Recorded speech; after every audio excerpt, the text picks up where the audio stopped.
I stood there in the back row of that fancy auditorium, my legs aching from a double shift at the warehouse and my hands still greasy from fixing a carburetor that morning. The air smelled like perfume and polished wood, nothing like the oil and sweat I'm used to. My eyes burned from lack of sleep. For hours a night for 6 years will do that to a man, but I couldn't stop staring at the stage. Camille was up there, my wife, glowing in her cap and gown, a doctor at last. I dreamed of this moment as much as she had. Every paycheck I'd handed over, every late-night Uber run, every time I said no to a beer with the guys so I could pay her tuition, it was all for this. My chest swelled with pride, and I thought, we did it. Babe. We really did it. The crowd clapped as she crossed the stage, her smile wide and bright, her dark hair shining under the lights.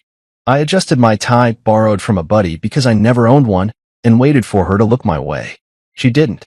She floated down the steps, and I started pushing through the crowd, my boots heavy on the carpeted floor. I wanted to hug her, to tell her how proud I was, how every sacrifice was worth it. But then she stopped near a group of her med school friends, all dressed in suits and dresses that cost more than my truck. A man stepped up beside her, tall, sharp-looking, with a suit that fit like it was made for him. His hair was slicked back, and he had this easy confidence I could never pull off.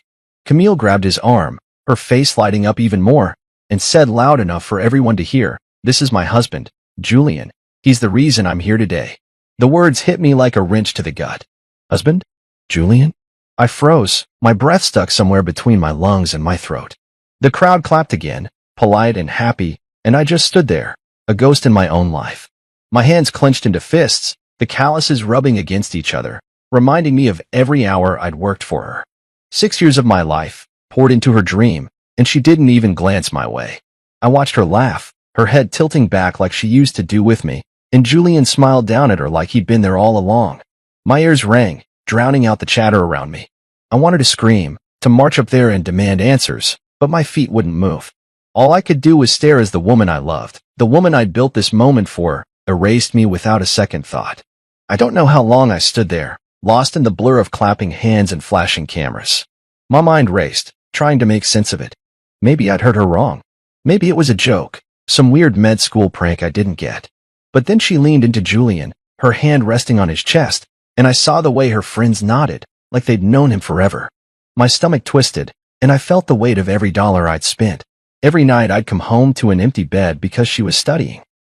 I'd paid for that gown she was wearing, the textbooks she'd highlighted, the rent on her downtown condo while I slept in a one-room dump with a leaky roof. And now she was calling this guy her husband? My vision blurred, not from tears, I wouldn't let that happen, but from pure, raw shock. People moved around me, brushing past like I was invisible, and maybe I was. To them, I was just some guy in a borrowed tie, not the man who'd carried Camille through 6 years of hell. My heart pounded, loud and heavy, and I wondered if she'd ever planned to tell me. Did she think I'd just fade away, happy to be her stepping stone? I replayed her words in my head. He's the reason I'm here today, and they cut deeper each time. I was the reason she was there. Me. Mason Reed. Not Julian, whoever he was. I'd given up everything, my time, my money, my dreams, so she could have this. And now she was standing there, rewriting our story, handing my victory to someone else. I took a step back, my boots scuffing the floor, and the sound snapped me out of my daze. I couldn't stay there, surrounded by her new life, her new lie. My chest ached, but I straightened up, forcing air into my lungs. I wasn't going to fall apart, not here, not in front of her and her fancy crowd. I turned toward the exit, my mind spinning with questions I didn't have answers to. How long had this been going on? When did I stop being her husband? And why did she think she could just throw me away like I was nothing? As I pushed through the double doors into the cool night air, I felt the first crack in my world, but I didn't know then how deep it would go. All I knew was that Camille had taken everything I'd given her and handed it to someone else, and I wasn't sure what that left me with. I stood in that quiet hallway outside the auditorium, the muffled sound of laughter and clinking glasses seeping through the walls like a taunt. My hands were shoved deep in my pockets, the borrowed tie hanging loose around my neck now, like it didn't belong on me anymore. The air out here was cooler, but it didn't calm the heat rising in my chest.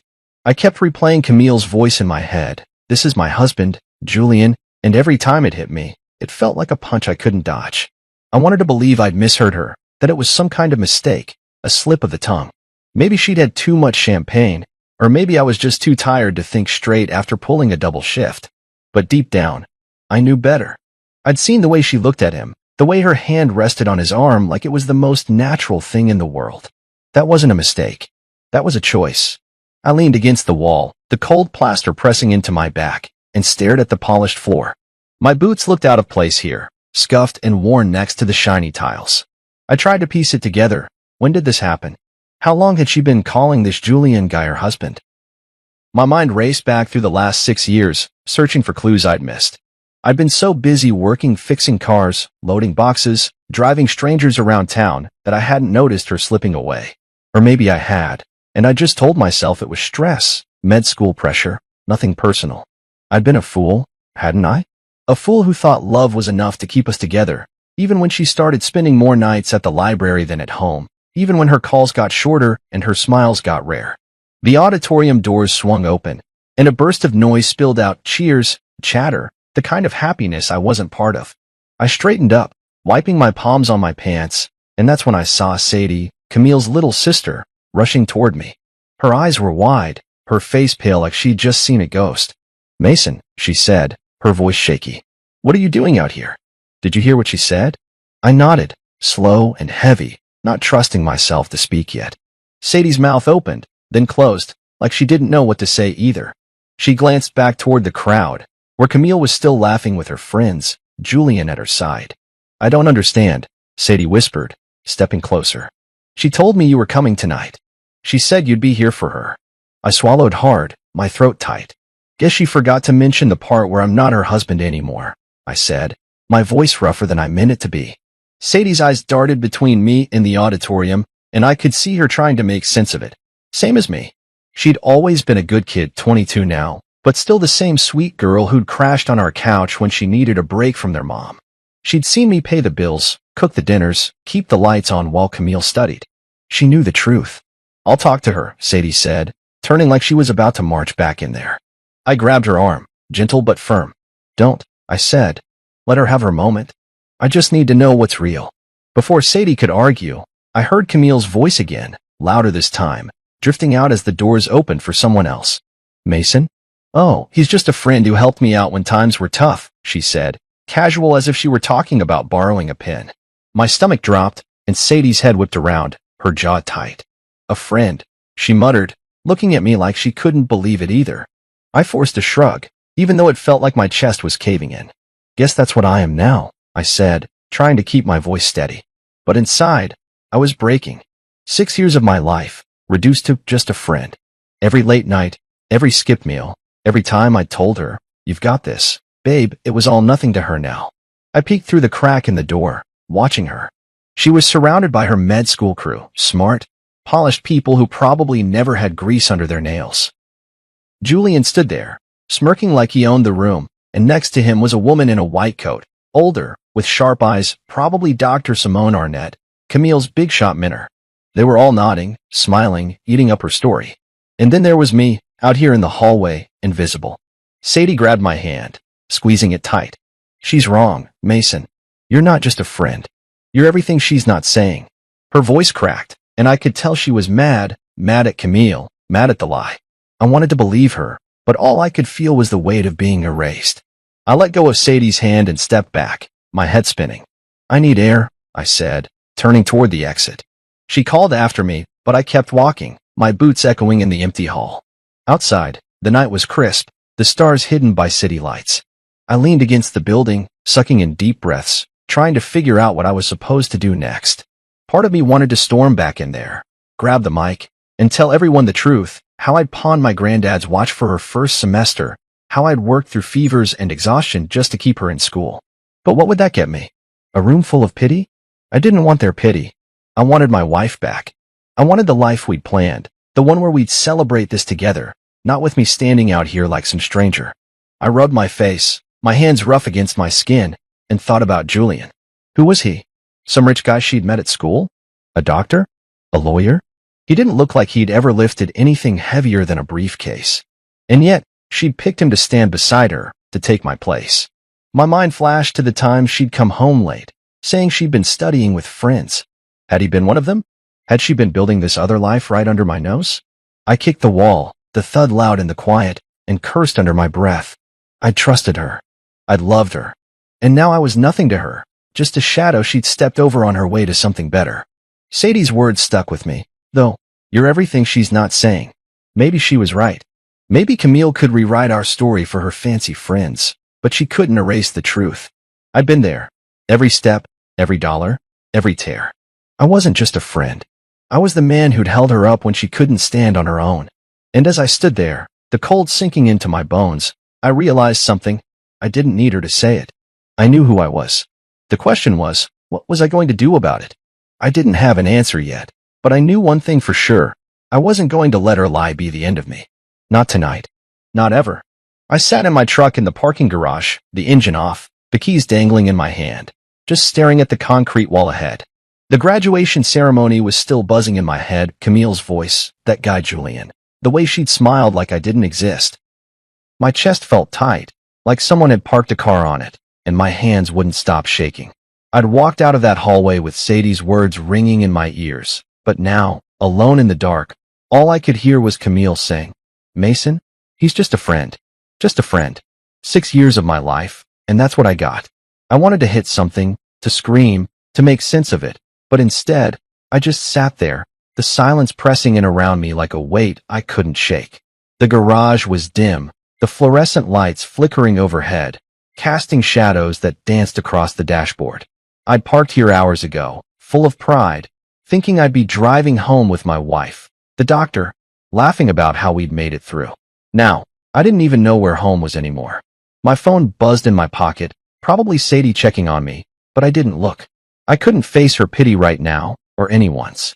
I needed answers, and the only person who could give them to me was Camille. I'd seen her head toward the garage with Julian and her friends, all of them chattering like they were on top of the world. I'd waited, not sure why, until the crowd thinned out. Maybe I wanted her to see me, to remember I was still here. Maybe I just wanted to know how she could do this. I spotted her then, walking across the lot, her heels clicking on the pavement. Julian was with her, his arm around her waist, and they were heading for a sleek black car that looked like it cost more than I'd made in a year. My stomach twisted, but I pushed the door open and stepped out, my boots loud against the ground.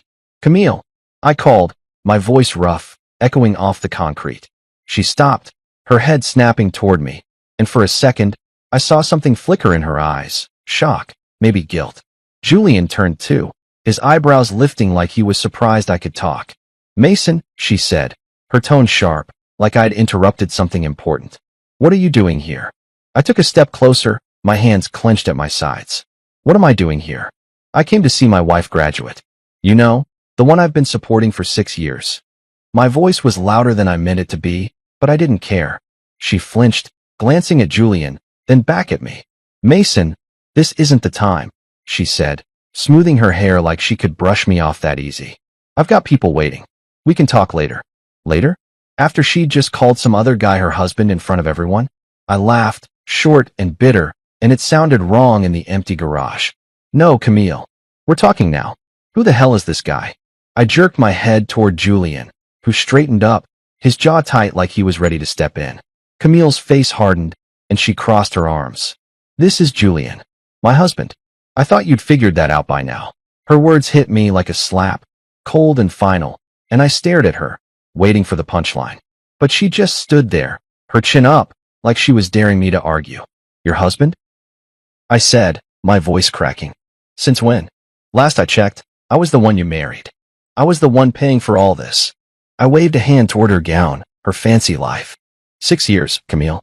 I worked 3 jobs so you could stand on that stage tonight. And now you're telling me I'm nothing? She sighed, loud and dramatic, like I was the one being unreasonable. Mason, don't make this a scene. You were never part of this world. I couldn't have them thinking I came from nothing. Julian, he gets it. He's in this with me. Her words cut deeper than I thought they could, each one slicing through the years I'd spent believing in us. Nothing? I repeated, stepping closer, my voice low and shaking. I gave up everything for you. My granddad's watch, my weekends, my health gone, so you could have this. And you're standing there telling me I'm nothing? Julian moved then, putting a hand on her shoulder like he was protecting her from me. Look, man, he said, his voice smooth and smug, she's made her choice. You need to let it go. I turned on him, my fist itching to wipe that smirk off his face.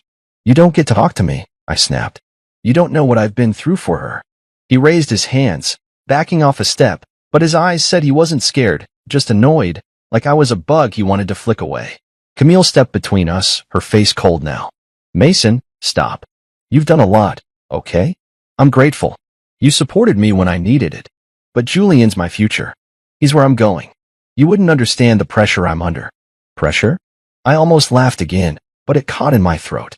Pressure, I said, my voice rising. You think I don't know pressure? Try working 16 hours a day, coming home to a cold bed, eating ramen so you could have steak with your study group. I lived pressure so you wouldn't have to. And now you're throwing it back in my face. She didn't answer, just looked away, her lips pressed tight. Julian shifted, checking his watch like I was wasting his time. That's when it hit me. She wasn't even sorry. She'd planned this, maybe not from the start, but somewhere along the way. She'd decided I wasn't good enough, and she'd found someone who fit her new life better. I took a deep breath, forcing my hands to unclench. You're right, I said, quieter now, the fight draining out of me. I don't understand. I don't get how you can look at me and say that after everything. She met my eyes then, and for a second, I thought I saw something, regret. Maybe, but it was gone fast. I'm sorry it's like this, she said, her voice flat. But it's done. Go home, Mason. Go home. Like it was that simple. Like I could just walk away and forget the life I'd built for her. I stared at her, the woman I'd loved, the woman I'd carried, and I didn't recognize her anymore. Yeah, I said finally, turning back to my truck. I'll go. I didn't look back as I climbed in, slamming the door hard enough to rattle the frame. The engine roared to life, and I peeled out of the garage, the tires screeching on the concrete. My hands gripped the wheel so tight my knuckles turned white, and my eyes burned, but I didn't cry.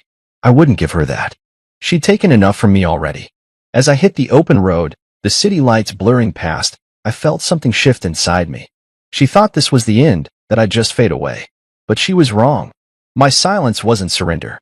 It was the start of something else, something she'd never see coming. I didn't know what yet, but I'd figure it out. I always did.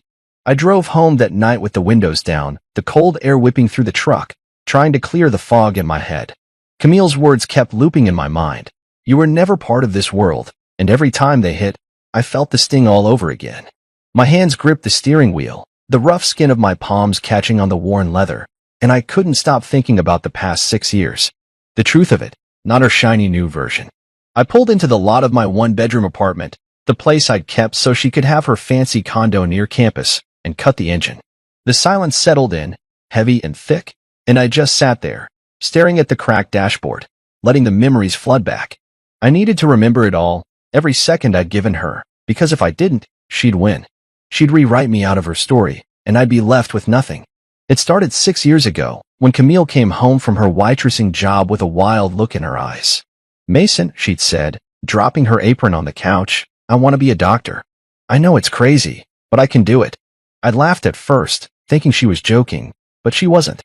She had this fire in her, this dream she'd buried under years of late shifts and bad tips. I saw how much it meant to her, and I loved her for it. So I said, okay, babe, let's make it happen. I didn't know then what it had cost me, but I'd have said yes anyway. That's what you do when you love someone. You jump in, even if the water's deep. We sat up all night, figuring it out. She'd need to quit her job, go back to school, take the hard classes first. And money, God, the money. Tuition, books, rent near the university. I told her I'd handle it. I'd make it work. The first semester was the toughest. I was still just a mechanic then, pulling decent hours, but it wasn't enough. I remember the day I took my granddad's watch to the pawn shop, a beat-up old thing he'd worn every day of his life. It wasn't worth much, maybe a couple $100, but it was all I had left of him. The guy behind the counter slid the cash over, and I felt a lump in my throat as I walked out.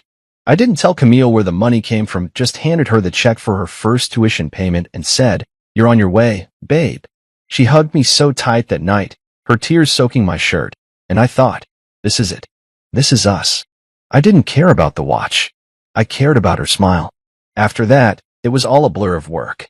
I picked up the warehouse gig, loading boxes until my back screamed, then started driving Uber on weekends when the bills piled up. I'd come home at dawn sometimes, my eyes half open, and find her asleep on the couch with a textbook across her chest.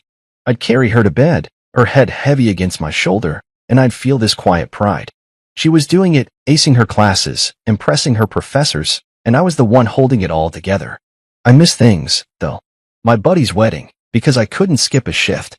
My mom's funeral, because the flight was too expensive, and Camille had a big exam that week.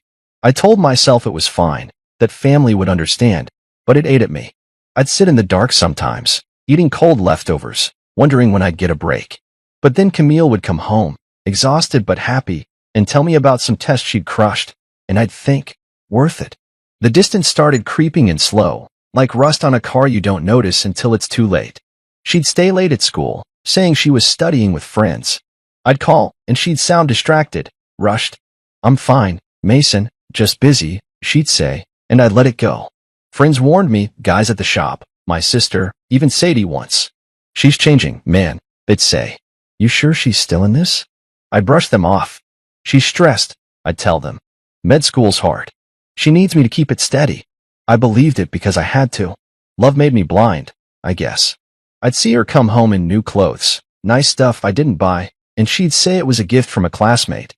I'd nod, too tired to push, and keep working. Always working. One night stands out, maybe 2 years in. I'd been sick, fever, chills, the works, but I couldn't miss a shift. Rent was due, and her textbooks weren't cheap. I came home shaking, barely able to stand, and she was there, studying at the table. She looked up, worried, and said, Mason, you're burning up. Go to bed. I shook my head, said I'd be fine, but she got up, made me soup, sat with me while I ate. She held my hand, her fingers soft against my rough skin, and said, I couldn't do this without you.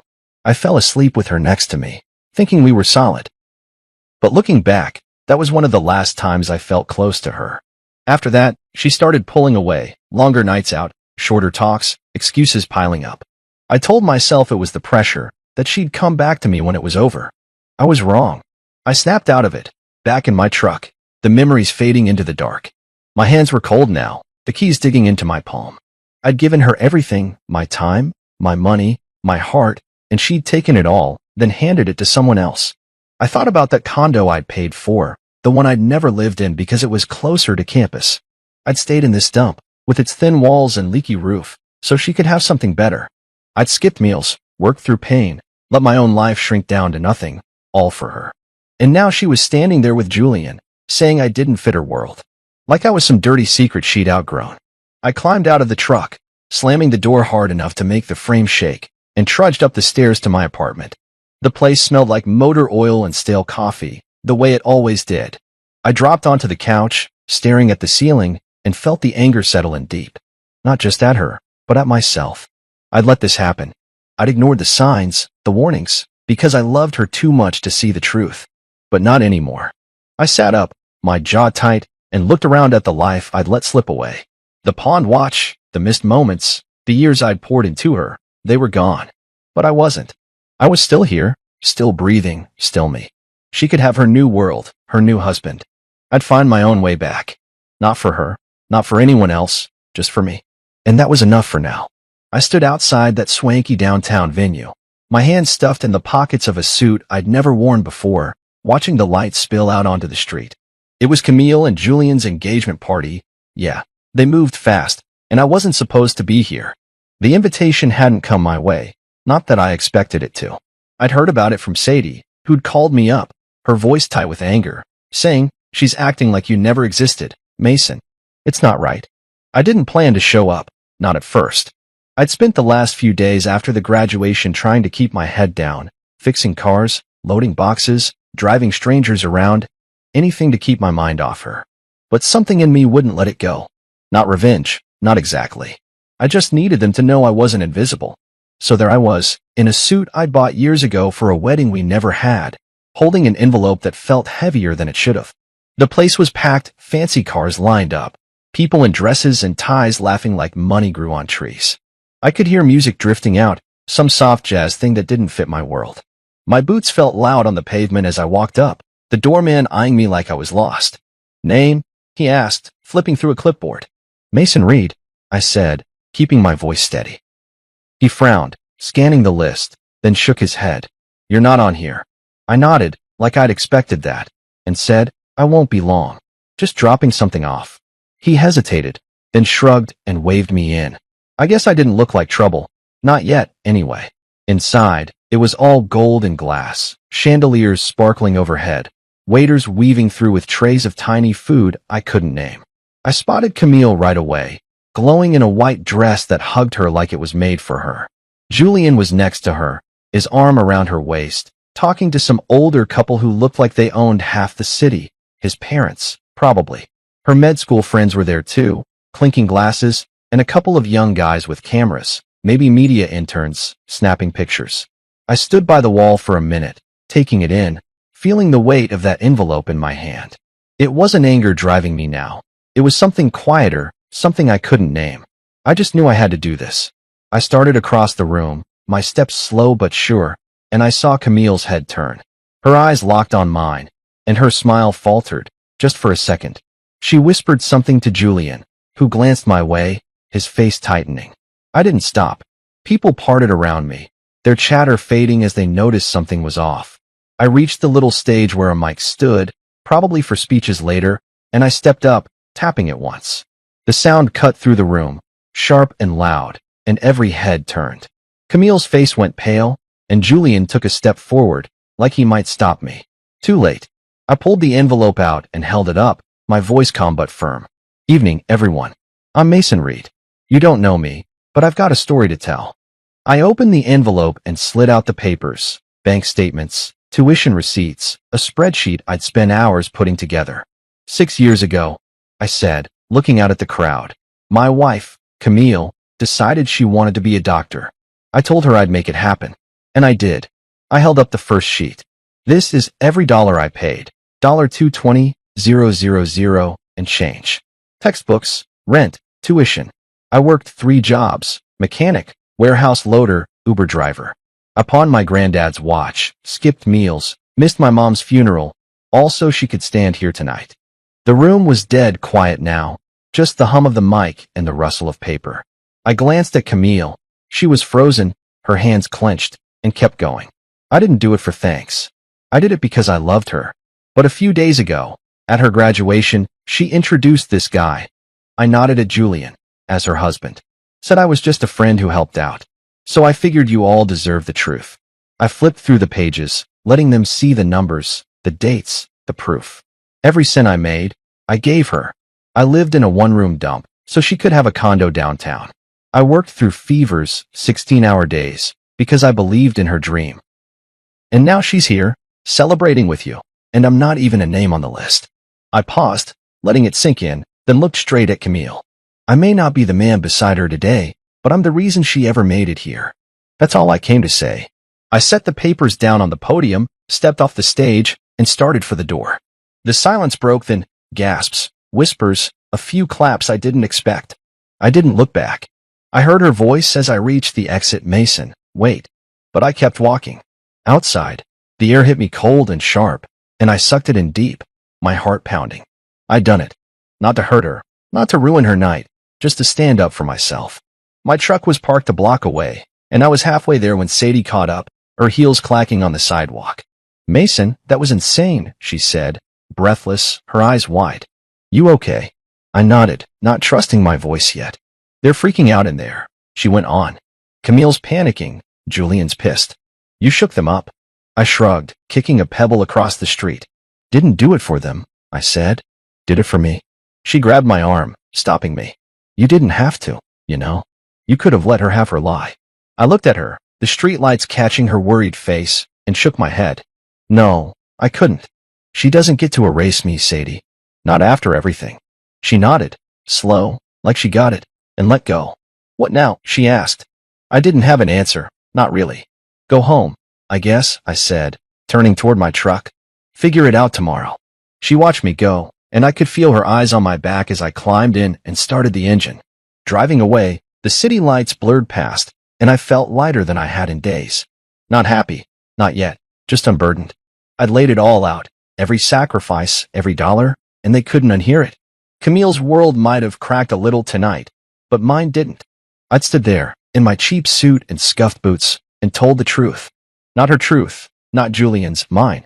And as the road stretched out ahead, dark and quiet, I realized something. I didn't need their applause or her apology. I'd taken back what she tried to steal, my story, my worth. It wasn't much, not compared to their fancy party, but it was mine. And for the first time in years, that felt like enough. I woke up the next morning with my head pounding, the kind of ache that comes from too little sleep and too much thinking. My apartment was quiet, the early light sneaking through the blinds, hitting the empty coffee mug on the table. I'd barely slept after the engagement party, just sat on the couch, staring at nothing, replaying what I'd done. Walking into that room, taking the mic, spilling 6 years of my life for strangers to hear, it felt like a dream, something I'd watched someone else do. But it was real. The envelope was gone, left on that podium, and so was the weight I'd been carrying. I didn't know what would happen next, but I'd lit a match, and now I could feel the heat. I dragged myself to the kitchen, brewed some coffee, and tried to shake the fog. My phone buzzed on the counter, Sadie again, probably checking in. I ignored it for now, needing a minute to breathe. The TV was on low, some morning news show, and I was halfway through my first sip when I heard it. Local man's speech at engagement party goes viral. My stomach dropped, and I turned up the volume, staring at the screen. There I was, grainy footage from someone's phone, standing on that stage with my papers in hand. I worked 3 jobs. I'm the reason she ever made it here. My voice crackled through the speakers.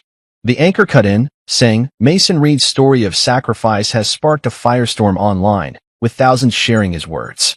I sank onto the couch, the mug warm in my hands, watching my life spill out for the world to see. It didn't take long for things to spiral. By noon, my phone wouldn't stop buzzing texts, calls, voicemails from numbers I didn't know. Sadie finally got through, her voice fast and excited. Mason, you're everywhere. People are losing it over this. Camille's freaking out, she called me crying, saying it's a PR nightmare. I rubbed my face, trying to process it. What's she saying? I asked, my throat dry. Sadie hesitated, then said, she's trying to spin it. Told her friends you exaggerated, that it wasn't all you.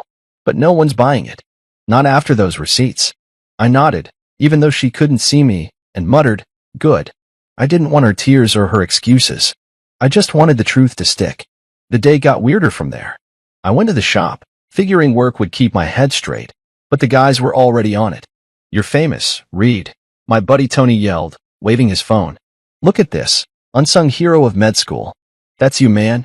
I shrugged it off, grabbing my tools, but inside, my chest tightened. I'd only meant to stand up for myself, not start some circus. Customers started asking about it too, guys dropping off cars, saying, heard you on the news, Mason. Hell of a story. I kept my answers short, focusing on oil changes and brake pads, but it followed me. By the time I clocked out, my voicemail was full, reporters, mostly, wanting interviews. I deleted them all. I wasn't here for their headlines. That night, Sadie showed up at my place, her eyes bright with something I hadn't seen in her before, pride, maybe. You need to see this, she said, shoving her phone at me. It was a post from one of Camille's med school friends, some guy named Derek. I lived with Camille and Mason for a month, it read. He's not lying. He worked himself to death for her. She's full of it. Sadie grinned. He's not the only one. People are talking, her classmates, old neighbors. They're backing you up. I scrolled through, seeing more tweets, comments, even a video from a girl who'd worked with Camille at the diner. Mason was the real deal, she said. Camille's acting like he didn't exist, but we all saw it. I handed the phone back, my jaw tight. Didn't expect this, I said. Sadie nodded. Neither did she. The next day, it got bigger. I was at the warehouse, hauling boxes, when my boss pulled me aside. You got a call, he said, handing me his phone. It was Dr. Simone Arnett, Camille's mentor, the one I'd seen at the graduation. Her voice was calm, professional. Mr. Reed, I owe you an apology. I didn't know the full story. What Camille did, it's disappointing. I stood there, sweat dripping down my back, not sure what to say. Thanks, I managed. She kept going. I saw the papers you left. It's impressive, what you did. If you ever need legal advice, I know people. No charge. I mumbled something about appreciating it and hung up, my head spinning. Legal advice? I didn't want to fight. I just wanted peace. But peace wasn't coming easy. Camille's world was cracking, and I could feel it even from where I stood. Sadie told me later that Julian's parents were furious, something about their family name getting dragged through the mud. Her med school friends were whispering, pulling back, and her mentors were asking questions. I didn't care about ruining her, but I wasn't sorry either. She'd built her castle on my back, then kicked me out the gate. Now the walls were shaking, and she had no one to blame but herself. I kept waiting for the anger to hit me again, but it didn't. Instead, something strange started happening. People thanked me.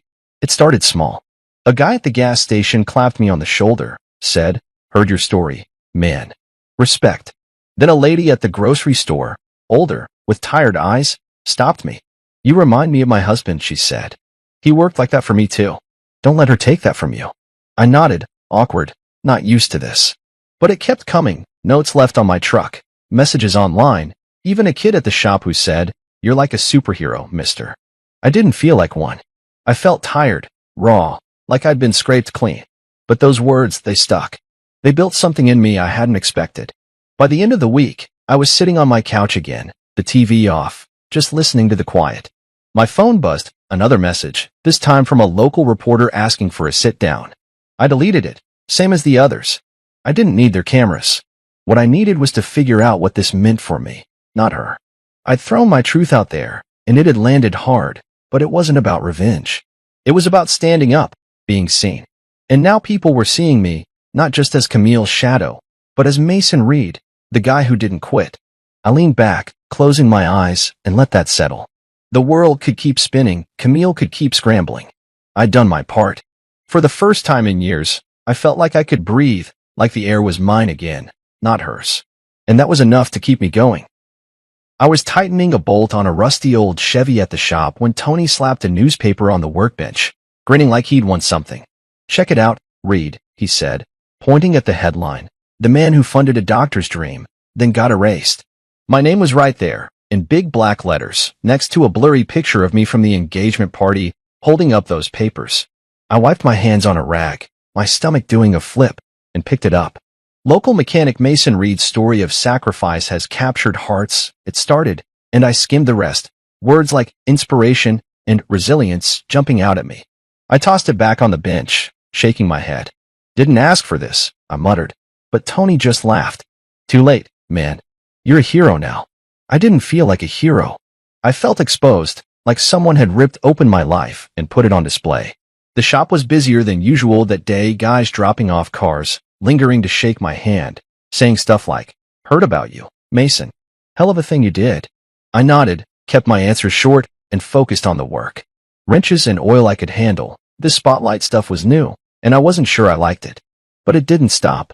By lunch, my phone was buzzing again, Sadie this time, saying, "You see the article? It's gone viral, Mason. People love you." I grunted, chewing on a sandwich, and told her, "I just want to fix cars, not be some poster boy." She laughed, but I could hear the pride in her voice. "Too bad. You're stuck with it." The next day, it got real.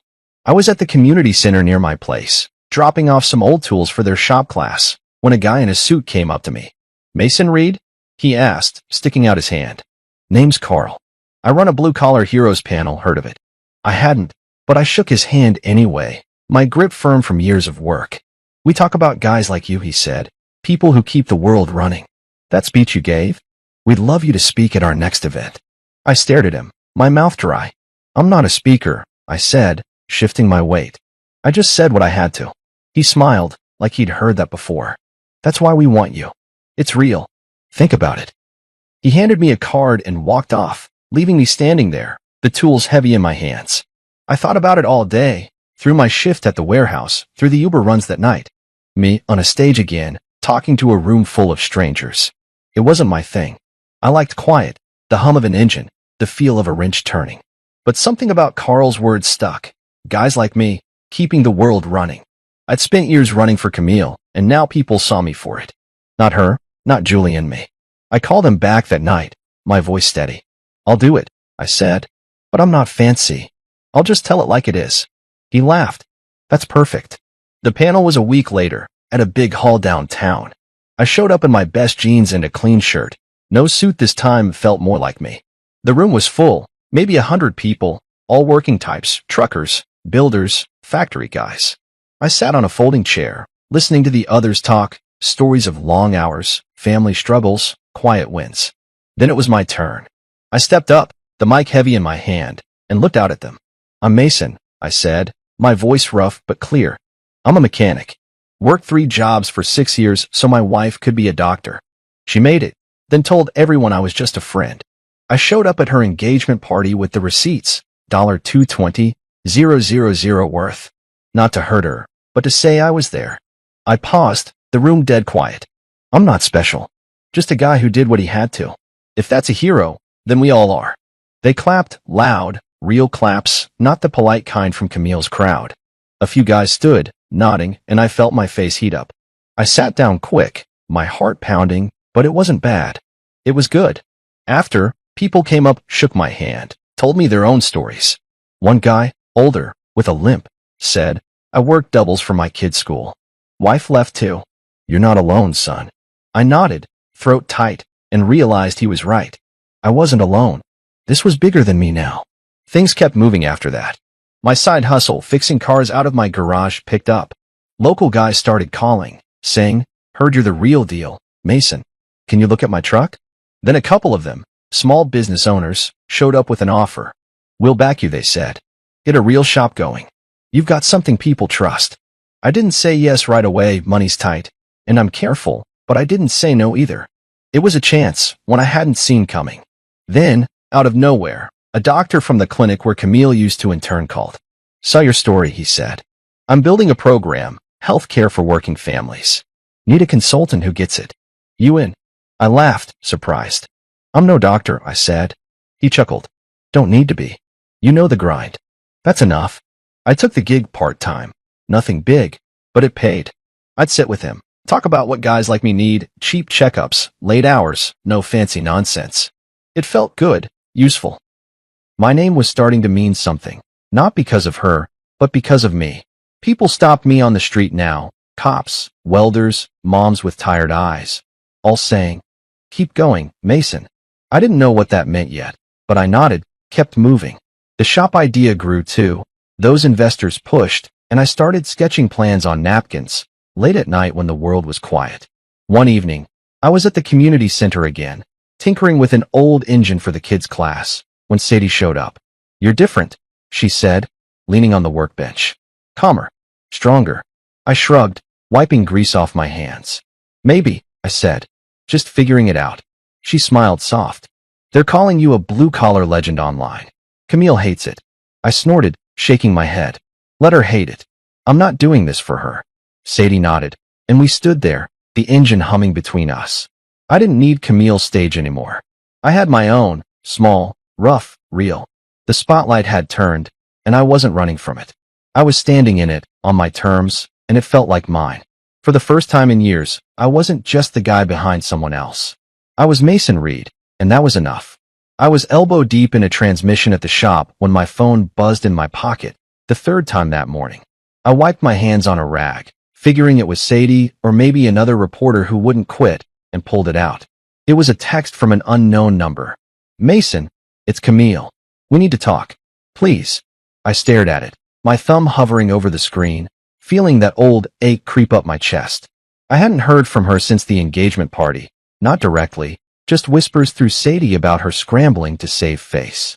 Part of me wanted to delete it, let her stew in whatever mess she'd made, but another part, the part that still remembered her asleep in my arms, wouldn't let me. I typed back, slow and careful. What's there to say? She replied fast. I never thought you'd actually leave. I set the phone down, my jaw tight, and went back to the car. I didn't know her an answer. Not anymore. The next few days, I kept busy, shop work, warehouse shifts, meetings with the doctor about that clinic program. But her message stuck with me, nagging like a loose bolt I couldn't tighten. I didn't want to care, but I did. Then Sadie called, her voice low. Mason, it's getting rough for her. She's up for some big fellowship, and the hospital board's digging into your story. Julian's backing off too. His family's pissed about the publicity. I leaned against my truck, the sun hot on my neck, and sighed. Not my problem, I said, but it didn't feel true. I'd started this, whether I meant to or not. She's texting me, I admitted. Sadie went quiet, then said, what did she say? I told her, and she snorted. She's scared, Mason. She's losing everything she built, and now she's looking back. Don't let her pull you in. I nodded, even though she couldn't see me. I won't, I said and hung up. A week later, I got a call from a lawyer, some guy named Harris, voice smooth like he charged by the hour. "Mr. Reed," he said, "I've been following your situation. You've got a case for spousal repayment, 6 years of support, documented. Could be a big payout." I was in my kitchen, stirring instant coffee, and I stopped cold. "A case," I said. "Like sewer." He went on, all business, legal terms, percentages, how I'd invested in her career. I cut him off. "I didn't do it for money. I did it for her." Harris paused, then said, "Fair enough. But she's reaping the rewards, and you're not. Think it over." He left his number, and I sat there, the coffee going cold, staring at the wall. Sue her? Drag her through court? Make her pay me back? It didn't sit right. She'd taken enough from me. I didn't want her debt too. Meanwhile, the world kept turning. My shop was picking up. Those investors pushed me to sign a lease on a bigger space, and I was fixing more cars than I could count. The clinic gig was steady too, real work, helping guys like me get checkups without breaking the bank. People still stopped me, said my story kept them going, and I'd nod, awkward but grateful. But Camille's reckoning was happening, and I couldn't ignore it. Sadie told me the hospital board called her in, a review meeting for that fellowship. She had to explain it all, Sadie said over the phone. Your speech, the receipts, how she played it off. They're not happy. I pictured her in some sterile room, facing suits with stern faces, and felt a twinge, not pity, not quite, but something close. She'll figure it out, I said. She's smart. Sadie huffed. Smart doesn't fix this. I heard later, through the grapevine, that Julian was gone. His parents pulled him back, didn't want their name tied to her mess. Sponsors dropped her too. Some big grant she'd been chasing fell through. I didn't cheer, didn't gloat. It wasn't my win to celebrate. I'd said my piece, and the fallout was hers to carry. But that text kept gnawing at me. I never thought you'd actually leave. Like she'd expected me to stay quiet and loyal while she built her new life. I didn't reply, didn't plan to. She'd made her choice, and I'd made mine. Still, it lingered, a loose thread I couldn't cut. One night, I was at the community center, tinkering with an old bike for the kids' class, when Sadie showed up. She's not getting the fellowship, she said, leaning on the workbench. Board's holding off, reputation concerns, they called it. I kept my eyes on the chain, adjusting it slow. She'll bounce back, I said, my voice flat. Sadie crossed her arms. Maybe. But she's alone now. Julian's out, her friends are quiet. She's feeling it. I nodded, not sure what to say. You think she deserves it? Sadie asked, her tone sharp. I set the wrench down, wiping my hands. I don't know, I said. Not my call. She'll have to carry her debt differently, not in cash, but in her head. That's worse. Sadie watched me, her eyes searching. You're not mad anymore, she said, more statement than question. I shrugged. Mad doesn't fix it. I said what I needed to. Rest is on her. She nodded, slow, and we sat there, the hum of the fluorescent lights filling the silence. I didn't hate Camille not anymore. I'd loved her once, poured everything into her, and she'd thrown it away. But that was her burden now, not mine. I'd walked away, not to destroy her, but to save myself. And I had. The lawyer called again a few days later, pushing the case. Last chance, Mason, he said. She's vulnerable now, perfect time to strike. I cut him off. No, I said, firm. I'm done fighting her. Let her live with it. He sighed, like I was a fool, and hung up. I didn't care. Money wouldn't give me back those years, wouldn't erase her words. I'd rather build something new than claw at her ruins. The shop lease was signed that week, my name on the door, Reed's Auto, in bold letters. The clinic program grew too, more families coming in, thanking me for keeping it real. I was moving forward, not looking back. That night, I sat on my couch, the TV off, just listening to the quiet. Camille's text glowed in my mind, but I didn't touch my phone. She'd never thought I'd leave because she'd never seen me, really seen me. I'd been her rock, her bank, her shadow, and she'd assumed I'd stay that way. But I wasn't that guy anymore. I was Mason Reed, mechanic, consultant, the guy who'd stood up and walked away. She'd face her reckoning, alone or not, and I'd face mine, building a life that was mine, not hers. I leaned back, closing my eyes, and let it go. The past was hers to carry. The future? That was mine. And it felt solid, like something I could hold on to, something real. I stood on the stage at the grand opening of Forge, my hands shoved in my pockets, the crowd buzzing below me like a hive I'd stirred up. It was a year since that night in the parking garage, A year since Camille tore my world apart. And here I was, 36, still a mechanic, but something more now. The building behind me was brick and steel, nothing fancy, but it was mine. Forge wasn't just a repair shop, it was a mentorship center, a place for young guys like I'd been to learn a trade, fix a car, build a life. The sign above the door read, Forge, strength through work, and I'd picked every word myself. Local entrepreneurs flanked me, guys who'd invested after my story went viral, along with Sadie, who'd taken on the community coordinator role. I looked out at the faces, kids, parents, neighbors, and felt my chest tighten, not with nerves, but with something I hadn't felt in years, pride. The mic was in my hand, and I cleared my throat, the sound sharp over the speakers. "I'm Mason Reed," I said, my voice steady, rough from a long day. A year ago, I was working 3 jobs, trying to hold up someone else's dream.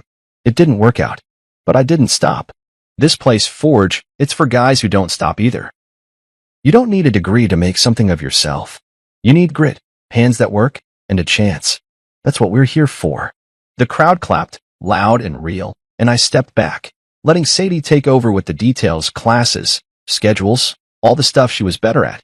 I watched her, her dark hair bouncing as she talked, and thought about how she'd stuck by me when no one else did.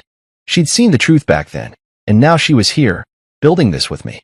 The day was a blur after that, ribbon cutting, handshakes, kids running around the shop, touching tools like they were toys. I showed a group of them how to change a tire, my hands moving slow so they could follow, and their eyes lit up like I'd handed them gold. One kid, maybe 16, skinny with a chipped tooth, said, "You're the guy from the video, right? The one who didn't quit." I nodded, wiping grease off my fingers. "Yeah, that's me." He grinned. "Cool." I didn't feel cool, I felt tired, worn, but his words stuck. People still talked about that speech, the receipts, the way I'd walked out of Camille's life. Online, it was a legend now, but to me, it was just the day I stopped being her shadow. Later, I was in the back office, sorting through some paperwork, when Sadie came in with a letter. "Mail for you," she said, tossing it on the desk. The handwriting was familiar, Camille's, and my stomach flipped. I hadn't heard from her since that text months ago, the one I never answered.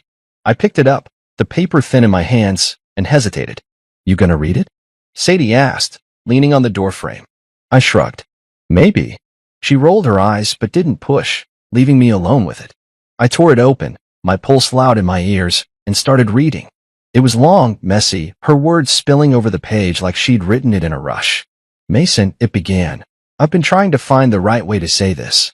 I'm sorry, not just for what I did, but for who I became. I lost myself in that world, and I lost you. I see it now. Everything you gave me, everything I took. I don't expect you to forgive me. I just hope you're proud of who you are." I set it down, my hands steady, and stared at the wall. Proud of who I was. I thought about that, about the years I'd spent breaking myself for her, the nights I'd come home to nothing, the way she'd erased me. And then I thought about now, the shop humming outside, the kids learning, the life I'd built from the wreckage. Yeah, I was proud. Not because of her apology, but because I'd made it here without her. I folded the letter, slid it into a drawer, and didn't write back. She didn't ask me to. She didn't ask for anything, just left it there, like a weight she needed to drop. I let her have that. It wasn't mine to carry anymore.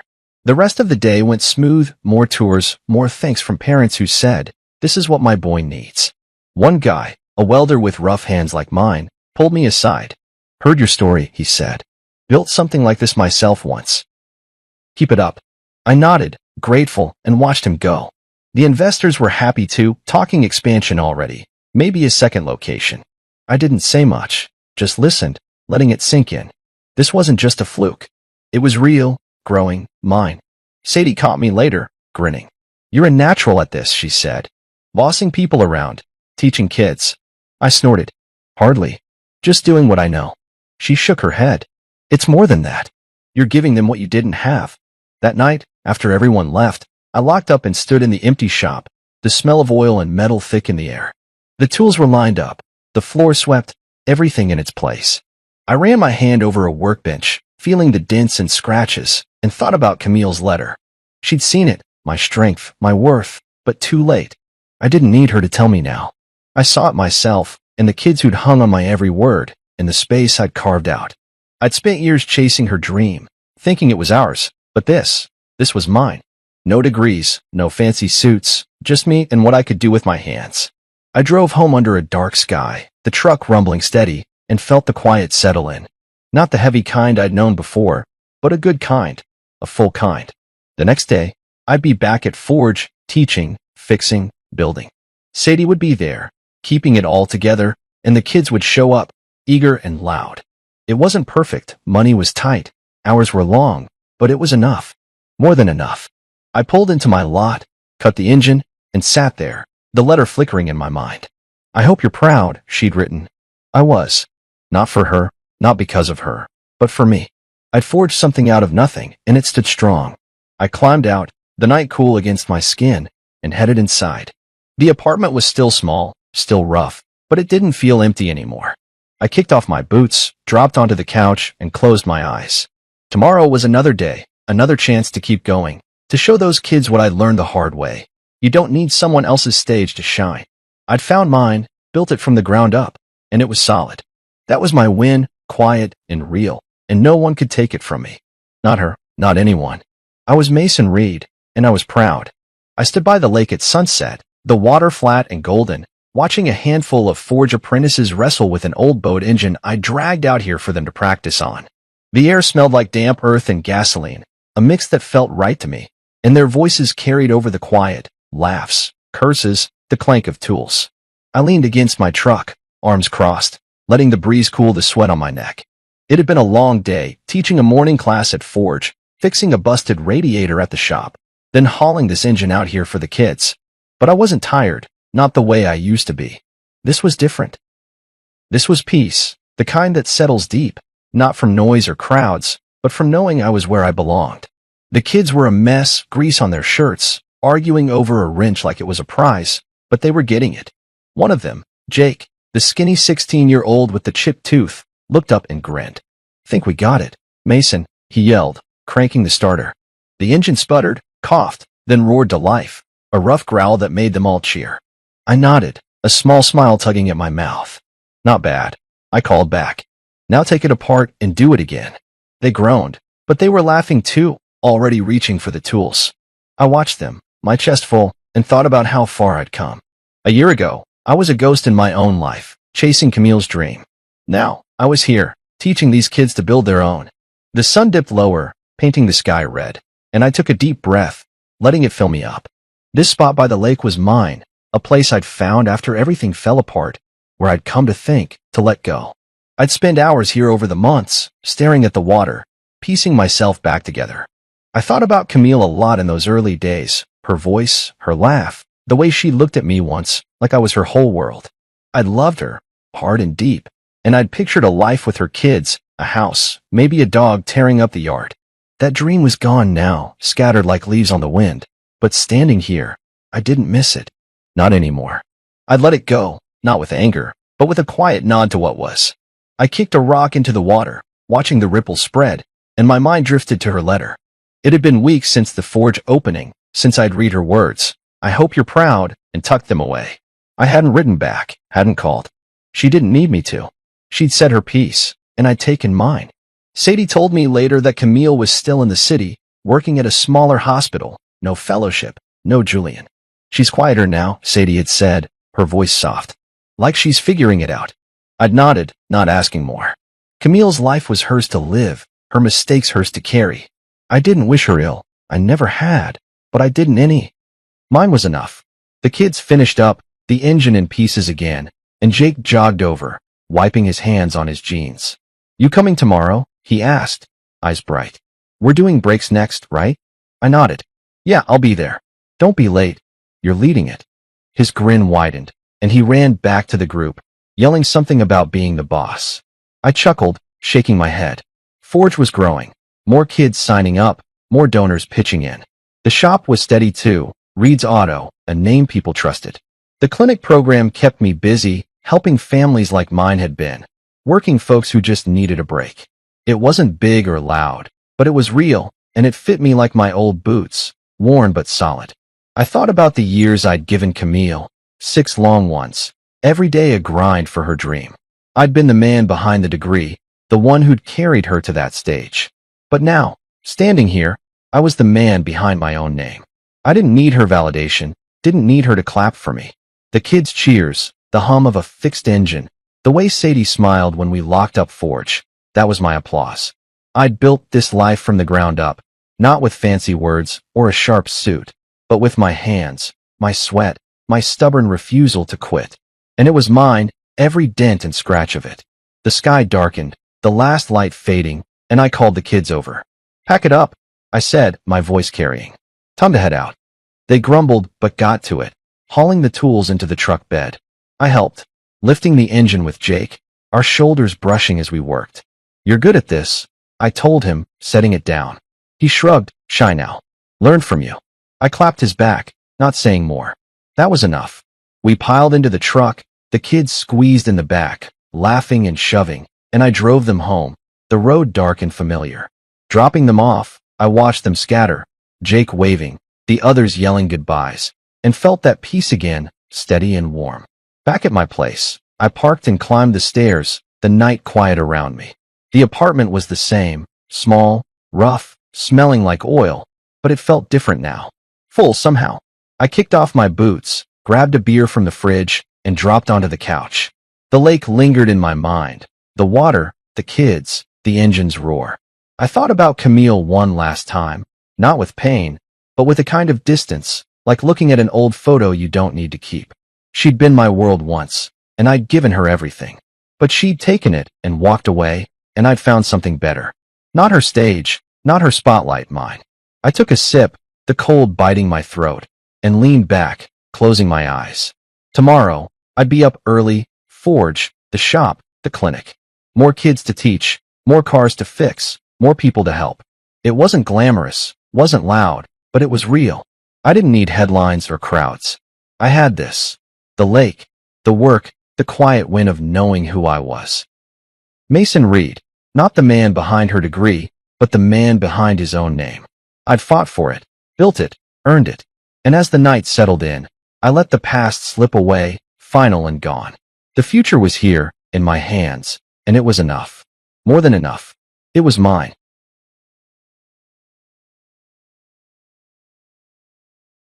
After 5 years of hard work, my wife's father, the boss, gave the promotion to his nephew, who'd been there 3 months. I submitted my resignation with a smile. "Congrats to Jack," I said. When my wife's dad read my letter, he freaked out. "Is this a joke?" He started yelling when. My name is Marcus Hayes, and I'm 44 years old, standing in this sterile conference room that smells like burnt coffee and disappointment, clapping my hands together like some trained seal while my whole damn world crumbles around me. The fluorescent lights buzz overhead, casting that sickly yellow glow that makes everyone look like they're dying. And maybe that's fitting because something inside me sure as hell is. Jack Monroe, my wife's cousin, this 26-year-old kid who still asks me how to work the copy machine, just got announced as our new regional director. 3 months. The bastard's been here exactly 3 months, and now he's got the corner office with the view of downtown, while I'm still crammed into that shoebox next to the supply closet.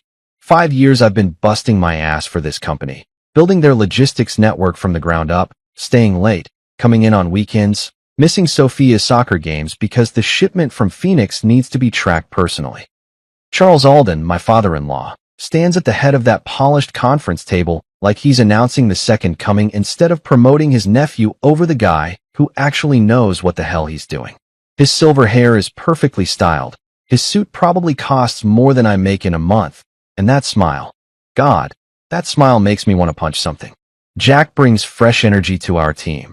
He's saying, his voice all smooth and practiced like he's giving a speech at the country club. New perspectives, innovative thinking, the kind of forward momentum that'll take Alden Ventures to the next level. Fresh energy. Right. The kid can barely manage his email without calling me over to explain why his computer is acting weird, when really he just forgot his password again.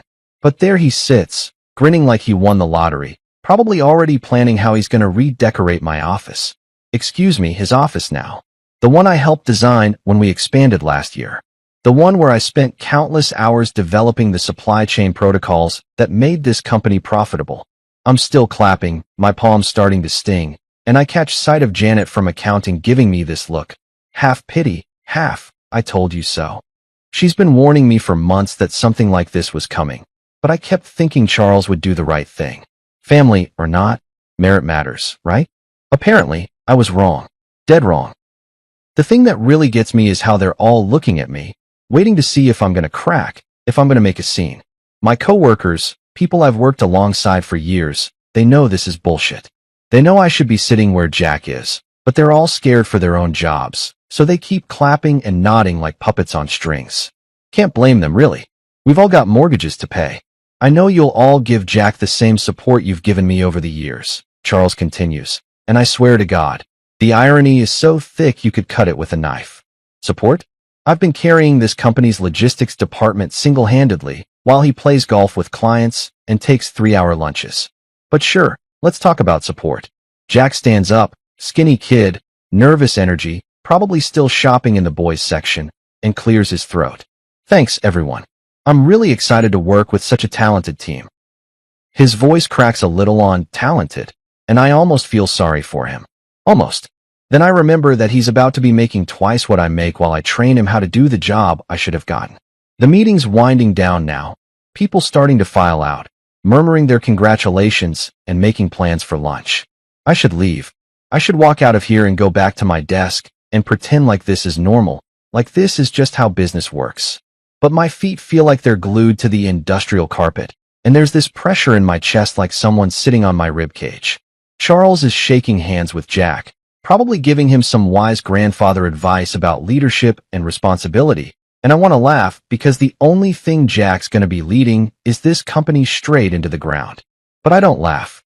Instead, I walk over to them, extend my hand to Jack, and say the words that taste like sawdust in my mouth. Congratulations, Jack. Really well deserved. The lie comes out smooth as silk, and Jack pumps my hand like we're old friends, his palms sweaty and uncertain. Thanks, Marcus. I'm really going to need your help getting up to speed. Of course he is. Of course I'm going to be the one training my own replacement, showing him the ropes, explaining how everything works while he gets the title and the salary and the respect that should have been mine. Absolutely. I hear myself saying, still wearing that fake smile that's starting to make my face hurt. Whatever you need. Charles beams at this little exchange, probably thinking he's handled this transition beautifully, that he's managed to keep everyone happy. He has no idea that something fundamental just shifted in this room, that the loyal son-in-law he's been taking for granted just realized exactly where he stands in the pecking order. As I finally make it back to my desk, my hands are shaking slightly, and I can't tell if it's from anger or something else entirely. Maybe it's relief. Maybe it's the first time in 5 years I'm seeing this place clearly, without the rose-colored glasses of hoping things would eventually work out fairly. The fluorescent light above my desk flickers and buzzes, just like always, but somehow it sounds different now. Like a warning bell, or maybe like time running out. I sit down in my chair, stare at my computer screen, and for the first time since I started working here, I know with absolute certainty that I'm done. You know what's funny about betrayal? It doesn't happen all at once like in the movies. It's not some dramatic moment where the villain twirls his mustache and reveals his master plan. No, it creeps up on you like carbon monoxide, odorless, colorless, and by the time you realize what's happening, you're already half dead.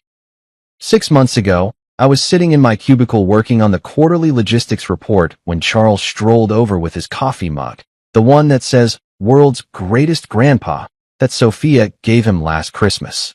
Back then, I still thought family meant something to him beyond just blood relations and tax benefits. "Hey, Marcus," he said, settling that fake casual tone he uses when he's about to drop something on you. "I wanted to run something by you. My nephew Jack, Brielle's cousin, you remember him from the wedding. He's finishing up his MBA at Wharton. Bright kid, really sharp. I'm thinking about bringing him in for a summer internship. Maybe let him see how the business world works." An internship. That's what he called it. I should have known right then that Charles Alden doesn't do anything small, doesn't make casual decisions about family members. But I was focused on the Morrison account that was going sideways, trying to figure out why our shipping costs had spiked 30% in 2 weeks, so I just nodded and said something like, "Sure, sounds good. Always happy to help out family." Family. Christ, I actually used that word with a straight face. 3 weeks later, Jack Monroe walked through our front doors wearing a suit that probably cost more than my car payment, carrying a leather briefcase that still had the price tag tucked inside the handle. I watched him from my desk as Charles gave him the grand tour, introducing him to everyone like he was visiting royalty instead of some college kid who'd never worked a real day in his life. But here's the thing that should have set off every alarm bell in my head. Charles didn't just stick Jack in some corner with a stack of filing or make him fetch coffee like every other intern in the history of corporate America. No, Jack got an office. Not a big one, but an office with a door and a window, and his name on a little placard that read Jack Monroe, Management Trainee. Management Trainee. Not intern. Not summer help. Management fucking trainee. And where was this office located? Right next to Charles's corner suite. Close enough that they could chat through their open doors about golf handicaps and stock portfolios while the rest of us worker bees buzzed around trying to keep the company running. I trained him because that's what you do when you're a professional, when you still believe in doing the right thing even when your gut is screaming that something's off. Jack was eager enough. I'll give him that. He asked a million questions, took notes on everything, stayed late sometimes trying to understand how our vendor relationships worked. Part of me even liked the kid.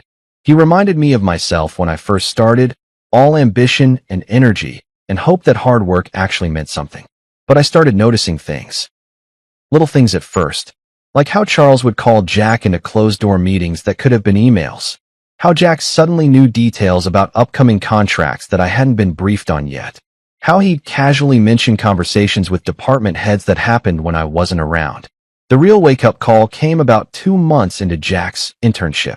I was working late, trying to sort out a mess with our Phoenix distributor, when I heard voices coming from Charles's office.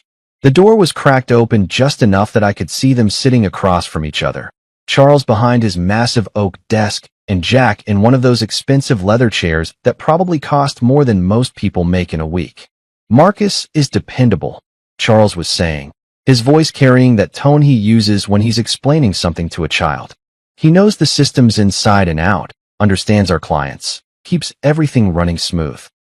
But Marcus doesn't have the credentials, doesn't have the vision for where this company needs to go. He's blue-collar smart, not boardroom smart. I felt something cold settle in my stomach, but I kept listening. You've got the degree, Jack. MBA from Wharton. That opens doors that Marcus's experience never will. And more importantly, your family. This company's been in the Alden name for 3 generations. I need someone I can trust completely. Someone who understands that loyalty goes both ways. Jack's voice was quieter, harder to hear, but I caught enough. What about Marcus? He's family too, isn't he? Married to Brielle and all.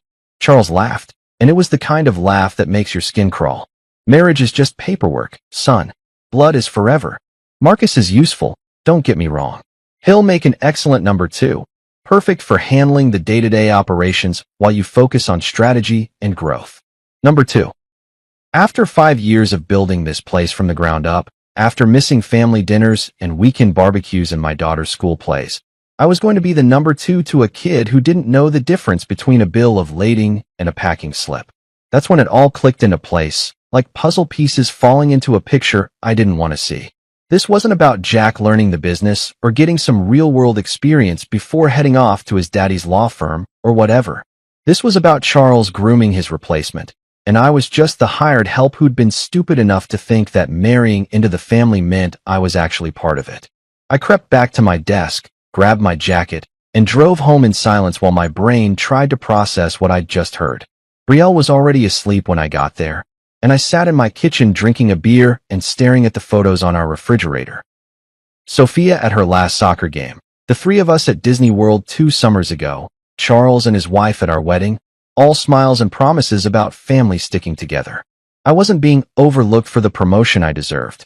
I was being used, plain and simple, kept around just long enough to train my replacement and make sure the transition went smoothly. And the worst part? I'd been grateful for the opportunity. Brielle always had this way of cutting through my bullshit with surgical precision, like she could see right through all the excuses and rationalizations I'd built up over the years. We'd been married for 18 years, and in that time, she'd watched me take hits that would have sent most guys straight to HR or out the door looking for a new job. But not me. Never me. You let people walk over you, Marcus, she'd said about 6 months ago, standing in our kitchen with that look she gets when she's trying to decide whether to hug me or shake some sense into me. We'd just gotten back from one of Charles's dinner parties. You know, the kind where he invites all the department heads and their spouses over to his mansion so we can pretend we're all one big happy family, while he reminds everyone exactly who signs the paychecks. That particular night, Charles had spent 20 minutes telling everyone about Jack's brilliant insights during his first week, how the kid was already identifying inefficiencies that us old-timers had missed. I'd sat there nodding and smiling like a good little employee while my wife watched me swallow my pride with my overpriced steak. I don't let people walk over me, I told her, loading the dishwasher with more force than necessary. I'm being professional. There's a difference. She'd given me that look, the one that said she loved me but thought I was being an idiot. Professional is one thing, honey. Being a doormat is something else entirely. When was the last time you stood up for yourself at that place? Really stood up, not just complained about it to me later. I couldn't answer her then because she was right, and we both knew it. I'd built a career out of keeping my head down, doing the work, believing that eventually someone would notice and reward all that quiet dedication. But quiet dedication doesn't get you promoted when the boss's nephew needs a job, does it? Now here I am, 3 days after watching Jack get handed my future on a silver platter, lying in bed at 2 in the morning staring at the ceiling fan that's been making that weird clicking noise for 6 months, but I keep forgetting to fix. Brielle's asleep next to me, breathing soft and steady, and I'm thinking about what she said. About being a doormat. About standing up for myself. The worst part is thinking about Sophia. My daughter's 16 now, all legs and attitude and dreams about becoming a marine biologist, because she wants to save the ocean or some equally impossible and beautiful thing that only teenagers can believe in completely. She looks at me like I'm Superman, like I've got all the answers and the world makes sense because Dad's got everything under control. What kind of example am I setting for her? What am I teaching my daughter about self-respect and standing up for what's right when I can't even stand up for myself in my own workplace?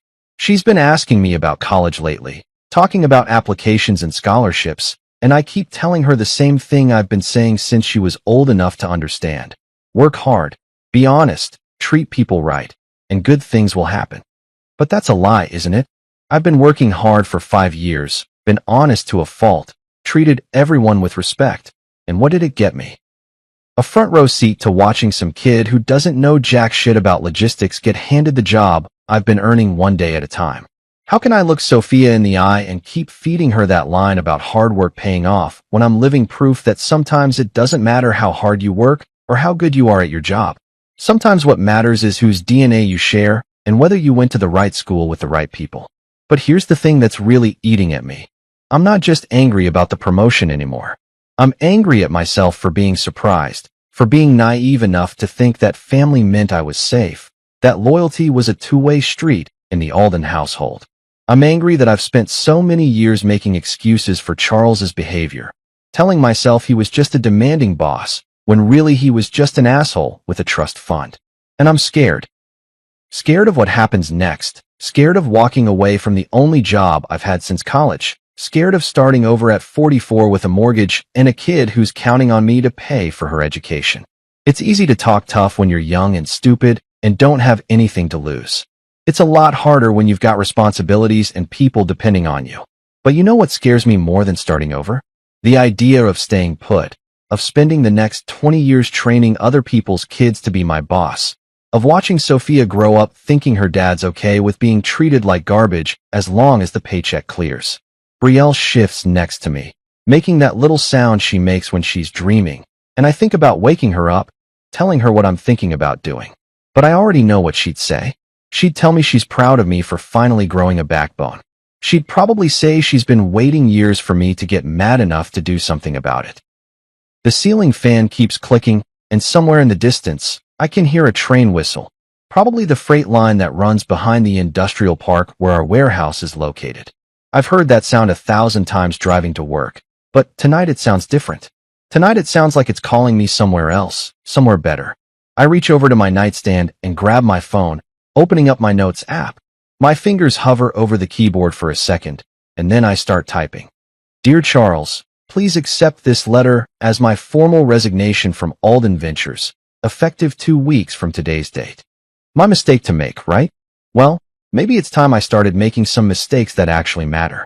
Friday morning came like a reckoning, gray and cold with that kind of drizzle that makes everything look depressing as hell. I'd been carrying that resignation letter in my jacket pocket for 3 days, folded up neat and clean in a white envelope with Charles's name written across the front in my best handwriting. Every time I reached for it, every time I thought about walking into his office and ending this charade once and for all, I'd chicken out and tell myself I needed more time to think it through. But Thursday night changed everything. I'd gotten home from another soul-crushing day of watching Jack fumble through basic spreadsheets while everyone praised his fresh perspective, and Sophia was at the kitchen table doing her homework. She looked up when I walked in, and I swear to God, I saw something in her eyes that made my chest tight. Pity. My own daughter was looking at me with pity. "Dad," she'd said, closing her chemistry textbook, "are you okay? You seem really tired lately." Tired? Jesus, I wasn't tired. I was dying inside, one small humiliation at a time, and my 16-year-old daughter could see it written all over my face. That's when I knew I couldn't wait another day, couldn't spend another weekend rehearsing speeches in my head or making excuses about why Monday would be better. So here I am, standing outside Charles's office at 9:47 a.m., listening to him talk on the phone about his golf game last weekend while I work up the courage to knock. Through the glass, I can see him leaning back in that leather chair that probably costs more than most people's cars, feet up on his desk, laughing at something whoever he's talking to just said. This is the man who's been playing puppet master with my life, treating me like some kind of employee he can move around the board however he sees fit. I knock 3 times, sharp and professional, and he waves me in without even looking up from his conversation. "Hold on, Jim," he says into the phone, then covers the mouthpiece with his hand. "What's up, Marcus? Make it quick. I've got the mayor on the line." The mayor? Of course he does. Charles Alden doesn't just run a logistics company. He runs half the city council and probably has the fire chief's direct number saved in his contacts. That's the world I've been trying to belong to for 5 years. The world where connections matter more than competence and family names open doors that merit can't even find. "I need to give you something," I say, pulling the envelope from my jacket pocket. It feels heavier than paper should, weighted down with all the words I've been too scared to say out loud. "What's this?" he asks, still holding the phone, and I can hear Jim, whoever he is, asking if everything's all right on the other end. Charles sets the phone down without hanging up and takes the envelope, turning it over in his hands like he's never seen one before. When he opens it and starts reading, I watch his face go through this whole transformation. Confusion first, then disbelief, then something that looks almost like panic before settling into anger. "Is this a joke?" he shouts, loud enough that I'm pretty sure half the office can hear him through the glass walls. The phone is still off the hook, and I can hear Jim's tinny voice asking what's going on, but Charles ignores him completely.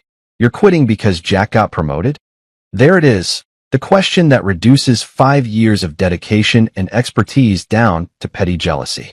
Like I'm some kind of spoiled child throwing a tantrum because someone else got the toy I wanted. But I'm not going to let him frame this his way, not this time.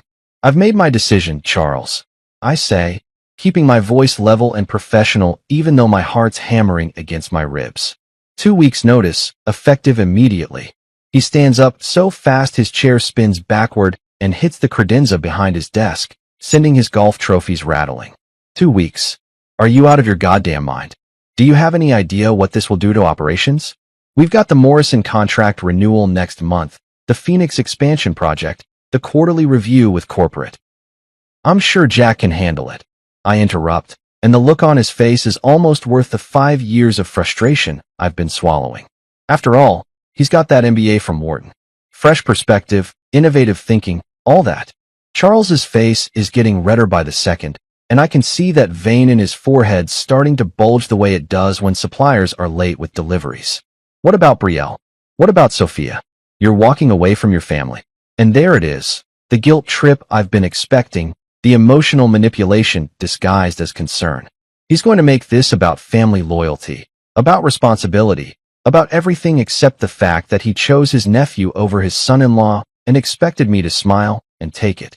"No, Charles," I say, and for the first time in 5 years, I'm smiling at him without having to force it. "I'm walking away from you." The words hang in the air between us like smoke. and I can see him processing what I just said, trying to figure out his next move.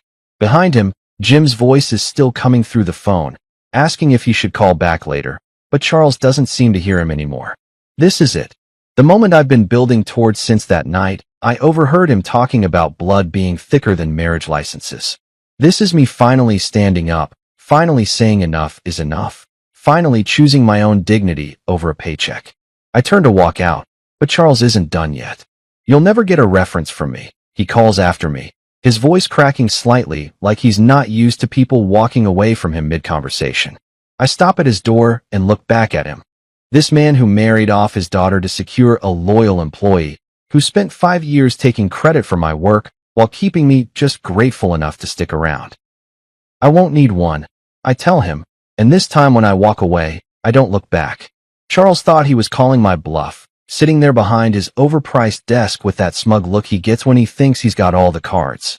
"You'll never get a reference from me," he'd said, like that was supposed to send me crawling back with my tail between my legs, begging for forgiveness and promising to be a good little employee who knows his place. What Charles doesn't understand, what he's never understood, is that this industry isn't as big as people think. Logistics and supply chain management might sound fancy and corporate, but at the end of the day, it's still a small world where everybody knows everybody, where your reputation travels faster than gossip at a church potluck. I'd been smart about this, smarter than Charles gave me credit for. While he was busy grooming his golden boy nephew and planning my professional funeral, I'd been quietly updating my resume, reaching out to old contacts, testing the waters to see what was out there for a guy like me. Not because I was planning to leave. Hell, 2 weeks ago I was still hoping things might work out, but because Brielle had drilled it into my head that I needed to have options. "Never put all your eggs in one basket," she'd said after another one of those dinner parties where I came home feeling like I'd been kicked in the teeth. Especially when the basket belongs to someone who doesn't respect you. The first person I'd reached out to was Olive Brooks at Horizon Tech. Olive and I had worked together about 7 years ago when she was still climbing the corporate ladder at Morrison Industries, back before she jumped ship to become managing director at one of the fastest growing logistics companies in the Southwest. She's tough as nails, smart as hell, and doesn't give a damn about your pedigree if you can get the job done. I'd sent her a casual email 3 weeks ago, nothing formal, just a "hey, how are things going? Would love to catch up over coffee sometime" kind of message. She'd responded the same day, which should have told me something right there. "Marcus, great to hear from you. I've been following your work at Alden Ventures through the industry reports. Impressive stuff with the Phoenix distribution network. Let's definitely grab lunch soon." Then there was Rudy Marlowe at Westline Logistics. Rudy's one of those guys who's been in the business since before computers, started loading trucks when he was 18, and worked his way up to regional operations manager through pure grit and determination. He'd been trying to poach me for 2 years, sending me Christmas cards with little notes like, "Doors always open if you get tired of working for amateurs." The thing about this industry is that results speak louder than diplomas, and my results had been speaking pretty damn loudly for the past 5 years. The Phoenix distribution network that Olive mentioned, that was my baby, a logistical nightmare that everyone said couldn't be done, until I figured out how to cut shipping times by 30% and reduce costs by almost 20%.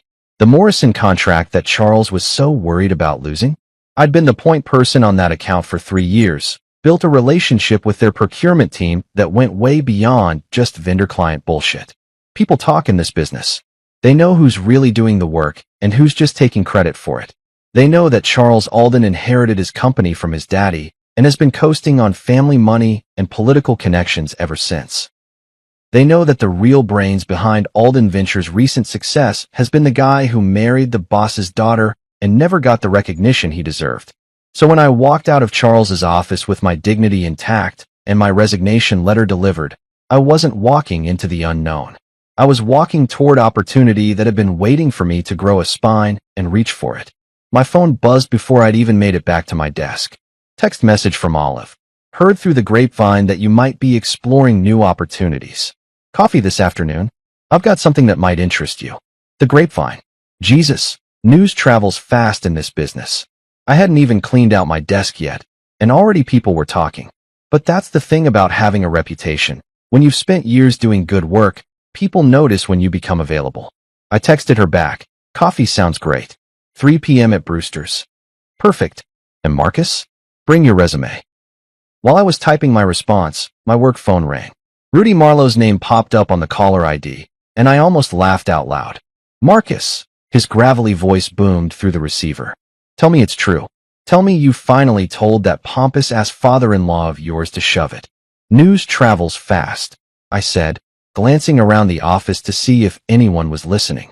Jack was in Charles's office now, probably getting an emergency briefing on damage control, while the rest of the team pretended to work while obviously trying to figure out what all the shouting had been about. Faster than bad checks, my friend. So what's your plan? Please tell me you're not going to waste time with one of those corporate headhunter assholes who'll promise you the moon and deliver a pay cut.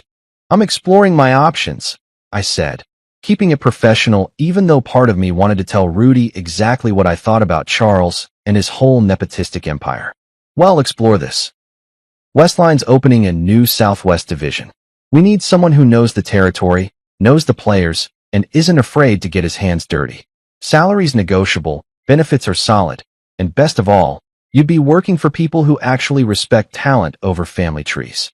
I could hear Jack's voice through Charles's office door, high-pitched and nervous, probably asking what he was supposed to do about the Morrison renewal without me there to hold his hand.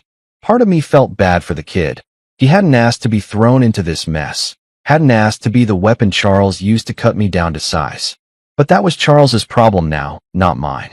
Send me the details, Rudy, I said. I'll take a look. Already in your inbox, along with the contact info for our HR director. Marcus, I'm not going to blow smoke up your ass. This industry needs guys like you. Guys who actually know what they're doing instead of just talking a good game. Charles Alden just made the biggest mistake of his professional life, and his loss is going to be somebody else's gain. After I hung up, I sat at my desk for a minute, looking around at the office that had been my second home for 5 years. The motivational poster on the wall that said, "Teamwork makes the dream work." The coffee-stained carpet that maintenance never quite managed to clean properly. The view of the parking lot where I'd spent countless lunch breaks eating sandwiches in my car while working through vendor problems on my phone. I wasn't going to miss this place. But more importantly, I was starting to realize that this place was going to miss me a hell of a lot more than I was going to miss it. You know what they say about watching a train wreck? You can't look away even when you know it's going to be ugly as hell. That's what my last 2 weeks at Alden Ventures felt like, except I wasn't just watching the wreck happen. I was living in the middle of it while trying to maintain some shred of professional dignity. I could have been petty about it. God knows I had every reason to be. I could have walked out that Friday afternoon and left Jack to figure out 5 years' worth of systems and relationships on his own. Could have let Charles deal with the fallout of promoting an inexperienced kid over the guy who actually knew how to run the operation. Part of me wanted to do exactly that. Wanted to watch the whole thing burn down from a safe distance while sipping a beer and saying, "I told you so." But here's the thing about being a professional. It's not something you can turn on and off like a light switch. It's either who you are or it isn't. And I've never been the kind of guy who can walk away from people who are counting on me, even when their boss is a backstabbing asshole who thinks family means blood and nothing else. The team I'd trained over the years, Janet from accounting, Mike from shipping, Sarah who handled client communications, they didn't deserve to get caught in the crossfire of Charles's nepotism experiment. These were good people who'd busted their asses alongside me, who'd stayed late when deadlines got tight, and came in on weekends when emergencies popped up. They'd trusted me to have their backs, and I wasn't about to screw them over just because their boss had screwed me. And then there were the clients. Companies like Morrison Industries and Westfield Manufacturing, who'd built relationships with me personally over the years, who called my direct line when they had problems because they knew I'd get things sorted out fast and right the first time. These weren't just account numbers on a spreadsheet. They were real businesses with real people depending on our services to keep their operations running smooth. So I stayed, and I worked my ass off for 2 weeks, while watching Jack Monroe slowly realize that managing logistics operations isn't something you learn from textbooks and case studies. The kid tried, I'll give him that. He asked questions, took notes, even stayed late a couple nights trying to understand the vendor database I'd spent 3 years building from scratch. But there's a difference between understanding how something works and actually knowing how to make it work when everything goes sideways. Which brings me to the Portstone manufacturing disaster. Portstone had been one of our biggest accounts for 4 years, a reliable client who shipped heavy machinery parts across the Southwest and trusted us to coordinate everything from customs paperwork to final delivery. Their logistics manager, Tom Brennan, was old school, the kind of guy who valued relationships over contracts and expected you to answer your phone when he called, even if it was 6 p.m. on a Friday. Jack's first week flying solo, Tom calls with an emergency. 3 containers of critical parts sitting in Long Beach, customs hold because of some paperwork snafu, and Portstone's assembly line scheduled to shut down Monday morning if those parts don't make it to Phoenix by Sunday night. This is the kind of crisis that happens maybe twice a year, the kind that separates the professionals from the pretenders. I'm at my desk, supposedly training Jack on quarterly reporting procedures, when his phone rings. I watch him answer. See his face go pale as Tom explains the situation. Watch him fumble through our customs broker contact list like he's never seen it before. Mr. Brennan, Jack says, his voice getting higher with each word. Let me check on that and get back to you. He hangs up and looks at me with pure panic in his eyes. Marcus, I need help. There's some problem with customs in Long Beach, and this guy's talking about shutting down production lines, and I don't even know who we use for customs clearance. I could have told him to figure it out himself. Could have reminded him that he's the director now, that this is exactly the kind of decision-making he's getting paid the big bucks to handle. Instead, I pulled up the contact list, called our customs broker directly, and spent the next 4 hours coordinating with 3 different agencies to get those containers cleared and loaded onto emergency transport. By Sunday morning, the parts were in Phoenix and Portstone's assembly line started up right on schedule. Tom Brennan called Jack personally to thank him for pulling off another miracle, and Jack accepted the praise like he'd done anything more than hold the phone while I worked. But that was just the beginning. Over the next week, I watched Jack stumble through vendor negotiations he didn't understand, approve shipping routes that made no financial sense, and schedule deliveries that conflicted with driver availability. Every day brought a new crisis, and every day I found myself stepping in to clean up the mess before it became a disaster. The emergency protocols I developed over 5 years, who to call when shipments went missing, how to reroute deliveries around weather delays, which vendors could be trusted to handle rush orders. Jack had no clue about any of it. I started documenting everything, writing out step-by-step procedures for situations that used to be second nature to me. Not because I wanted to help Jack succeed. Hell no. I did it because I could see the writing on the wall, could see that Alden Ventures was about to lose clients, and I didn't want the people I'd worked with to get blamed for management stupidity. Charles, meanwhile, was getting more desperate by the day. His emails went from politely asking me to make sure Jack has everything he needs, to practically begging me to consider staying on in a consulting capacity to help with the transition. Each message was a little more frantic than the last, and I could practically smell the fear through my computer screen.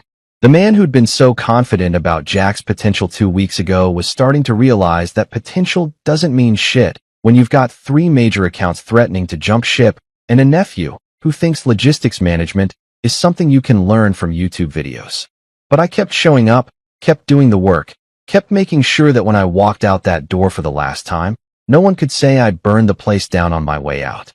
Because that's the difference between a professional and an amateur. Professionals clean up their messes, even when someone else made them.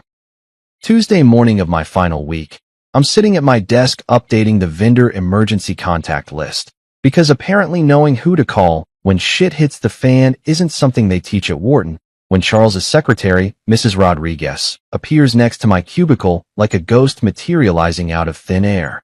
Mr. Hayes, she says in that careful tone she uses when Charles is having one of his moods. Mr. Alden would like to see you in his office when you have a moment. When you have a moment. That's corporate speak for drop whatever you're doing and get your ass in here right now, but delivered with enough politeness that Charles can pretend he's being respectful. Mrs. Rodriguez has been Charles's secretary for 12 years, and she's got that diplomatic thing down to an art form. She knows exactly what kind of shitstorm has been brewing since I handed in my resignation, and the look in her eyes tells me she's rooting for me. Tell him I'll be right there, I say, saving my work and taking a deep breath. I've been expecting this conversation for days, watching Charles get more agitated as the reality of my departure sinks in. Yesterday, I caught him standing outside Jack's office, just listening to the poor kid struggle through a phone call with one of our freight brokers. And the expression on Charles's face was pure panic, barely held in check. Charles's office looks different somehow when I walk in. Smaller, maybe, or just less impressive than it used to be. He's not behind his desk this time. Instead, he's sitting in one of the leather chairs he usually reserves for important clients, trying to look casual and friendly, like we're just two guys having a chat instead of employer and soon-to-be former employee. "Marcus," he says, gesturing to the chair across from him with a smile that doesn't reach his eyes. "Sit down, please. I think we need to talk." I sit, but I don't relax. I can smell desperation on him like cheap cologne, and I know whatever's coming next is going to be some combination of manipulation, bribery, and emotional blackmail disguised as a business conversation. "I've been thinking," he starts, leaning forward with his hands clasped together like he's about to share some profound wisdom. "About your resignation, about the transition, about what's best for the company moving forward. And I think maybe we were a little hasty in how we handled the promotion situation." Hasty? Like promoting your nephew over your son-in-law was some kind of innocent oversight, instead of a calculated power play that he'd been planning for months. "I'm listening," I say, keeping my voice neutral even though part of me wants to laugh at whatever bullshit he's about to try to sell me. "What if we created a new position?" he continues, warming up to his pitch like a used car salesman who thinks he's found the perfect sucker. "Associate Director of Operations. You'd work alongside Jack, help him learn the ropes, but you'd have your own title, your own authority. Jack would be the director in name, but you'd both report directly to me. Think of it as co-management." Co-management. Jesus Christ, he actually said that with a straight face. Like I'm supposed to be grateful for the opportunity to babysit his nephew while pretending we're equals, like slapping a fancy title on a shit sandwich is going to make it taste better. "And the salary?" I ask, because I might as well hear the whole ridiculous offer before I turn it down. 15% increase, he says quickly, like he's been expecting that question. Plus performance bonuses tied to departmental efficiency metrics. And of course, when Jack's ready to move up to regional management, which could be sooner than you think, the director position would naturally be yours. Naturally, right? Because Charles Alden has such a stellar track record of promoting based on merit instead of bloodlines. I let the silence stretch out between us, watching him squirm in his expensive chair while he waits for my response. He's trying to read my face, trying to figure out if his little bribe is working, if he's found the right combination of money and promises to make me forget about 5 years of being overlooked and undervalued. "Let me make sure I understand this correctly," I finally say, leaning back in my chair. "You want me to stay here and train your nephew to do the job I should have gotten in the first place, while pretending that we're somehow equal partners in this arrangement?" "It's not about pretending, Marcus. It's about building a stronger management team, creating opportunities for growth." "Charles," I interrupt, and something in my voice makes him stop talking. "I'm not going to babysit your nephew while he figures out how to do my job. I'm not going to smile and nod while you call it co-management and pretend like this is some kind of promotion instead of what it really is. You panicking because you realize Jack can't handle what you've given him." His face starts to redden, that familiar flush creeping up from his collar. "This is a generous offer, Marcus. Damn generous, considering the position you're putting us in by leaving during such a critical period." Critical period. Like my leaving is the problem instead of his decision to promote an unqualified kid over someone who's been carrying the department for 5 years. "What about Brielle?" He tries again, switching tactics like a politician who's lost the crowd. "What about Sophia? This affects them too, you know. Your family's security, your daughter's college fund." And there it is. The guilt trip I've been waiting for. The emotional manipulation disguised as concern for my family's welfare. He's going to make this about my responsibilities as a husband and father, like staying in a job where I'm treated like garbage is somehow the noble thing to do. "You're right," I say, standing up from my chair. "This does affect my family. It affects what kind of example I set for my daughter about self-respect and standing up for yourself. It affects whether my wife continues to watch me come home every day a little more beaten down than the day before." Charles stands too, probably thinking he can physically intimidate me into changing my mind. "You'll hurt your family with this decision, Marcus. You'll hurt people who care about you." I look at him. Really look at him. This man who married off his daughter to secure a loyal employee, who spent 5 years taking credit for my work while keeping me grateful for scraps from his table. This man who thinks loyalty is a one-way street that only flows uphill. No, Charles, I say, walking toward his door. You did that the day you chose nepotism over merit. You hurt my family when you decided that Jack's last name was more important than my 5 years of dedication. And you know what the really sad part is? You still don't get it. I pause at his doorway and look back at him one last time. I'm not leaving because I'm angry about the promotion. I'm leaving because I finally realized what you really think of me, and I'm not willing to accept that anymore. As I walk back to my desk, I can hear him calling my name, but I don't turn around. Some bridges are meant to be burned, and this one's been overdue for a long time. The Horizon Tech building sits in the heart of downtown, like a gleaming monument to what happens when a company actually invests in its future instead of coasting on daddy's money and political connections. 43 floors of steel and glass reaching toward the sky, with those massive silver doors at the entrance that reflect the morning sun like mirrors. Standing on the sidewalk outside, adjusting my tie for the 3rd time in 2 minutes, I can't help but think about the contrast with Alden Venture's tired old office building with its stained carpet and flickering fluorescent lights. My interview with Carmen Ease is scheduled for 10 a.m., and I'm here 20 minutes early because that's what professionals do. They show up prepared, on time, and ready to prove their worth. Not like Jack Monroe, who probably still needs GPS to find the bathroom in his own office building.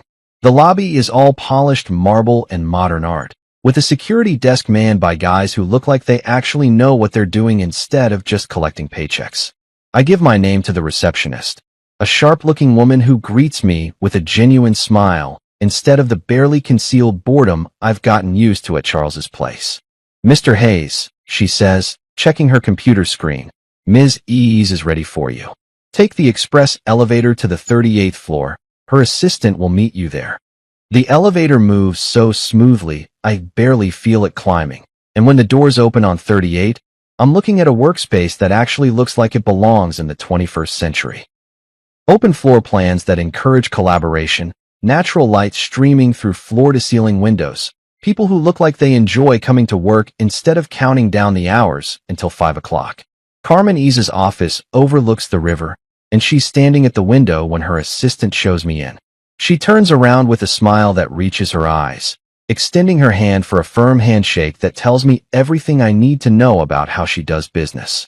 Marcus, she says, gesturing toward a conference table by the window instead of making me sit across from her desk like some kind of supplicant. Great to finally meet in person. I've been following your work at Alden Ventures for years. Following my work. Not Charles's work, not the company's work, but mine specifically. It's been so long since someone recognized my individual contributions that I almost don't know how to respond. The Phoenix distribution network was particularly impressive, she continues, settling into her chair with a coffee mug that says, "World's okayest boss." The kind of self-deprecating humor that Charles would never understand. Cutting shipping times by 30% while reducing costs. That's the kind of innovative thinking we need here at Horizon Tech. We talk for an hour about logistics challenges, about the changing landscape of supply chain management, about the difference between companies that embrace change and companies that resist it until they're forced to adapt or die. Carmen doesn't just ask about my experience. She asks about my vision, my ideas for improving efficiency, my thoughts on where the industry is heading. Here's the thing, Marcus, she says, leaning forward with the kind of intensity that tells me she's about to get serious. We're expanding our Southwest operations. New facility in Phoenix, direct partnerships with manufacturers in Mexico, the whole 9 yards.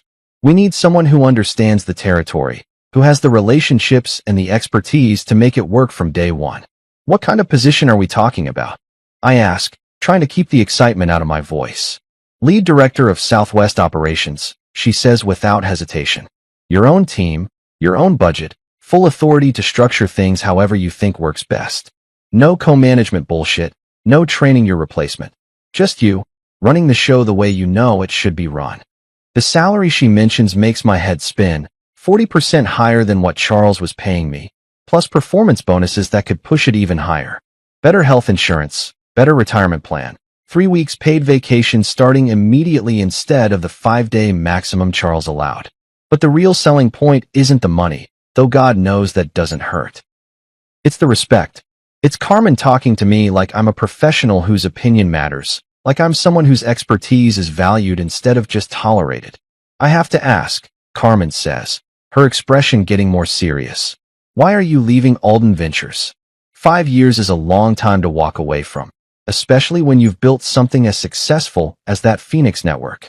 I could give her the diplomatic answer, something about seeking new challenges and opportunities for growth. But Carmen strikes me as someone who appreciates honesty, someone who's dealt with enough corporate bullshit to recognize it when she hears it. Charles Alden promoted his nephew over me. I say simply, kid's got an MBA from Wharton and 3 months of experience. I've got 5 years of results and a track record of success. Family connections won the day. Carmen nods like she's heard this story before, like she knows exactly how the old boys network operates and why companies like Alden Ventures keep losing talent to places like Horizon Tech. Their loss, she says, standing up and extending her hand again. Welcome to Horizon Tech, Marcus. When can you start?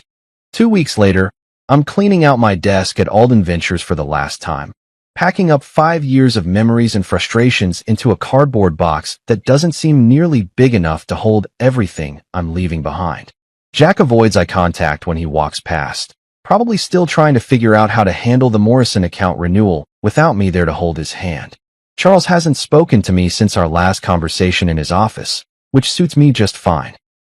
I leave my security badge on Charles's desk along with a folder containing detailed instructions for every major account, emergency contact numbers, and step-by-step procedures for handling the kind of crises that Jack will inevitably face. Not because I owe Charles anything, but because the people who work here, the ones who didn't choose their boss, deserve better than to watch everything fall apart because of one man's pride and stupidity. Walking out through those glass doors for the last time, carrying my box of personal items and my head held high, I don't look back. Tomorrow morning, I start fresh at Horizon Tech, working for people who value competence over connections, results over relationships. For the first time in 5 years, I'm actually excited about going to work. 6 months into my new life at Horizon Tech, I'm sitting in my corner office, my actual corner office with windows that look out over the mountains instead of a parking lot. When Carmen walks in carrying a magazine with a grin that tells me she's got news. Take a look at this, she says, dropping the latest issue of Southwest Business Journal on my desk like it's Christmas morning. The cover story hits me like a punch to the gut, except instead of pain, it's pure satisfaction flowing through my veins. There's Charles Alden's face, looking about 10 years older than when I left, under a headline that reads, Alden Ventures loses 60% of major clients following management shakeup and nepotism allegations. I flipped through the article, and it's even better than the headline promised. Portstone Manufacturing terminated their contract after what the article diplomatically calls service delivery failures, but what I know was probably Jack screwing up another emergency shipment. Lancaster Group followed suit 3 weeks later, citing concerns about operational competency. Delmeyer Heavy Industries. The account I'd personally nursed back to health after their previous logistics provider screwed them over, jumped ship to our biggest competitor with a statement about seeking more experienced management. The article quotes an unnamed industry source saying, when you promote family over talent, this is what happens. Marcus Hayes was the operational backbone of that company, and losing him exposed just how thin their actual expertise really was. Gets better, Carmen says, settling into the chair across from my desk. Keep reading. The financial details are brutal. Stock price down 40%, layoffs across 3 departments, and a board of directors that's apparently decided Charles's leadership style isn't working out so well anymore. The article mentions that Charles stepped down to pursue other opportunities, which is corporate speak for got his ass fired by people who care more about profits than family loyalty. But the real kicker is buried in the last paragraph. Former regional director Jack Monroe, nephew of company founder Charles Alden, resigned his position last month to pursue additional education opportunities. Sources close to the company suggest Monroe's departure was related to operational difficulties following the loss of key personnel. Additional education opportunities. The kid went back to school, Probably to learn what he should have known before Charles handed him a job he wasn't qualified for. Part of me feels bad for Jack. He never asked to be thrown into that mess. Never asked to be the weapon Charles used to cut me down. But that's what happens when family politics collide with business reality. So what's the word on the street? I ask Carmen, though I'm pretty sure I already know the answer. Charles is scrambling to sell off assets and avoid lawsuits from investors who feel like they were misled about the company's stability. Word is he might lose the family compound in Scottsdale if things keep going south. Meanwhile, you've increased our Southwest Division's efficiency by 25% and landed 3 major contracts that your old competitors would kill for. I lean back in my chair, looking out at those mountains and thinking about how different my life is now. No more walking on eggshells around a boss who thinks I should be grateful for scraps. No more watching unqualified people get promoted over me because of whose blood runs in their veins. No more coming home exhausted from fighting battles I was never allowed to win. Carmen's right about the numbers. Our Southwest operations are crushing it. And it's not because I'm some kind of genius. It's because I'm finally working for people who let me do my job without interference, who judge results instead of resumes, who understand that trust and leadership can't be inherited like furniture. Charles never figured that out, and now he's paying the price. Sometimes the universe has a sense of humor after all. A year and 3 months after walking out of Alden Ventures, I'm grabbing breakfast at Mickey's Diner near Sky Harbor Airport before catching a flight back to headquarters when I spot a familiar figure hunched over a corner booth. Jack Monroe sits alone with a cup of coffee and a textbook that's got supply chain management, principles and practices written across the cover in bold letters. The kid looks different, older somehow, like the past year has taught him things they don't cover in business school. His expensive suits have been replaced by jeans and a flannel shirt, and there's something in his posture that wasn't there before. Humility, maybe. Or just the weight of understanding how badly he'd screwed up. I could walk right past him, pretend I didn't see him, catch my flight, and get back to my successful new life without looking backward. But something about the way he's studying that textbook, like his life depends on learning every word, makes me stop. Mind if I sit? I ask, gesturing to the empty side of his booth. Jack looks up, and for a second I think he's going to bolt for the door. But then he closes the book and gives me a tired smile that's got more maturity in it than anything I ever saw when he was playing director. Marcus, he says, sliding the textbook to one side. I wondered when I might run into you. Phoenix isn't that big a town in our business. I signal the waitress for coffee and settle into the booth across from him. Up close, I can see the changes even clearer. The cocky confidence is gone, replaced by something that looks like genuine self-awareness. How's the studying going? I ask, nodding toward the textbook. Jack laughs, but it's not bitter. Harder than I thought it would be. Turns out there's a lot they don't teach you in general business classes about actually managing logistics operations. Who knew? Planning to get back into it. Eventually, yeah, but the right way this time. From the ground up, learning the business instead of just inheriting a title I never earned. He takes a sip of his coffee and looks me straight in the eye. I deserve none of it, Marcus. The promotion, the office, the responsibility, none of it. But you still helped me when everything started falling apart. I won't forget that. The waitress brings my coffee, and I add cream while thinking about how to respond. The truth is, I did help him, even when I could have let him drown. Not because I liked him or thought he deserved it, but because that's who I am. You got thrown into a game you weren't ready for, I tell him. Charles put you in an impossible situation and expected you to succeed without the tools or knowledge to make it work. That wasn't all, yo.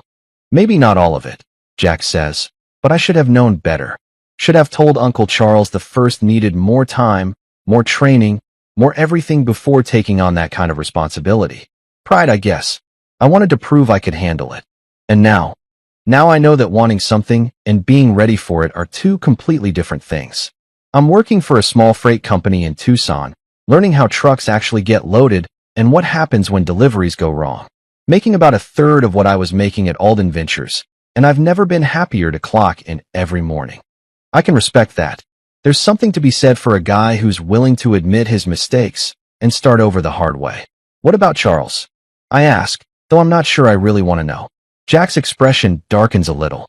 Uncle Charles isn't talking to me much these days. Last I heard, he was trying to sell the business to avoid bankruptcy. but there aren't many buyers interested in a company that's lost most of its major accounts. Funny how things work out. We sit in comfortable silence for a while, two guys who've been through the same storm from different sides. Jack's not the enemy anymore. Hell, he never really was. He was just a pawn in Charles's game, a weapon used against me that ended up backfiring spectacularly. When the check comes, I grab it before Jack can protest. Good luck with the studying, I tell him as we head toward the parking lot. And Jack, next time someone offers you a job you're not ready for, have the guts to say no. He nods, and I can see he means it.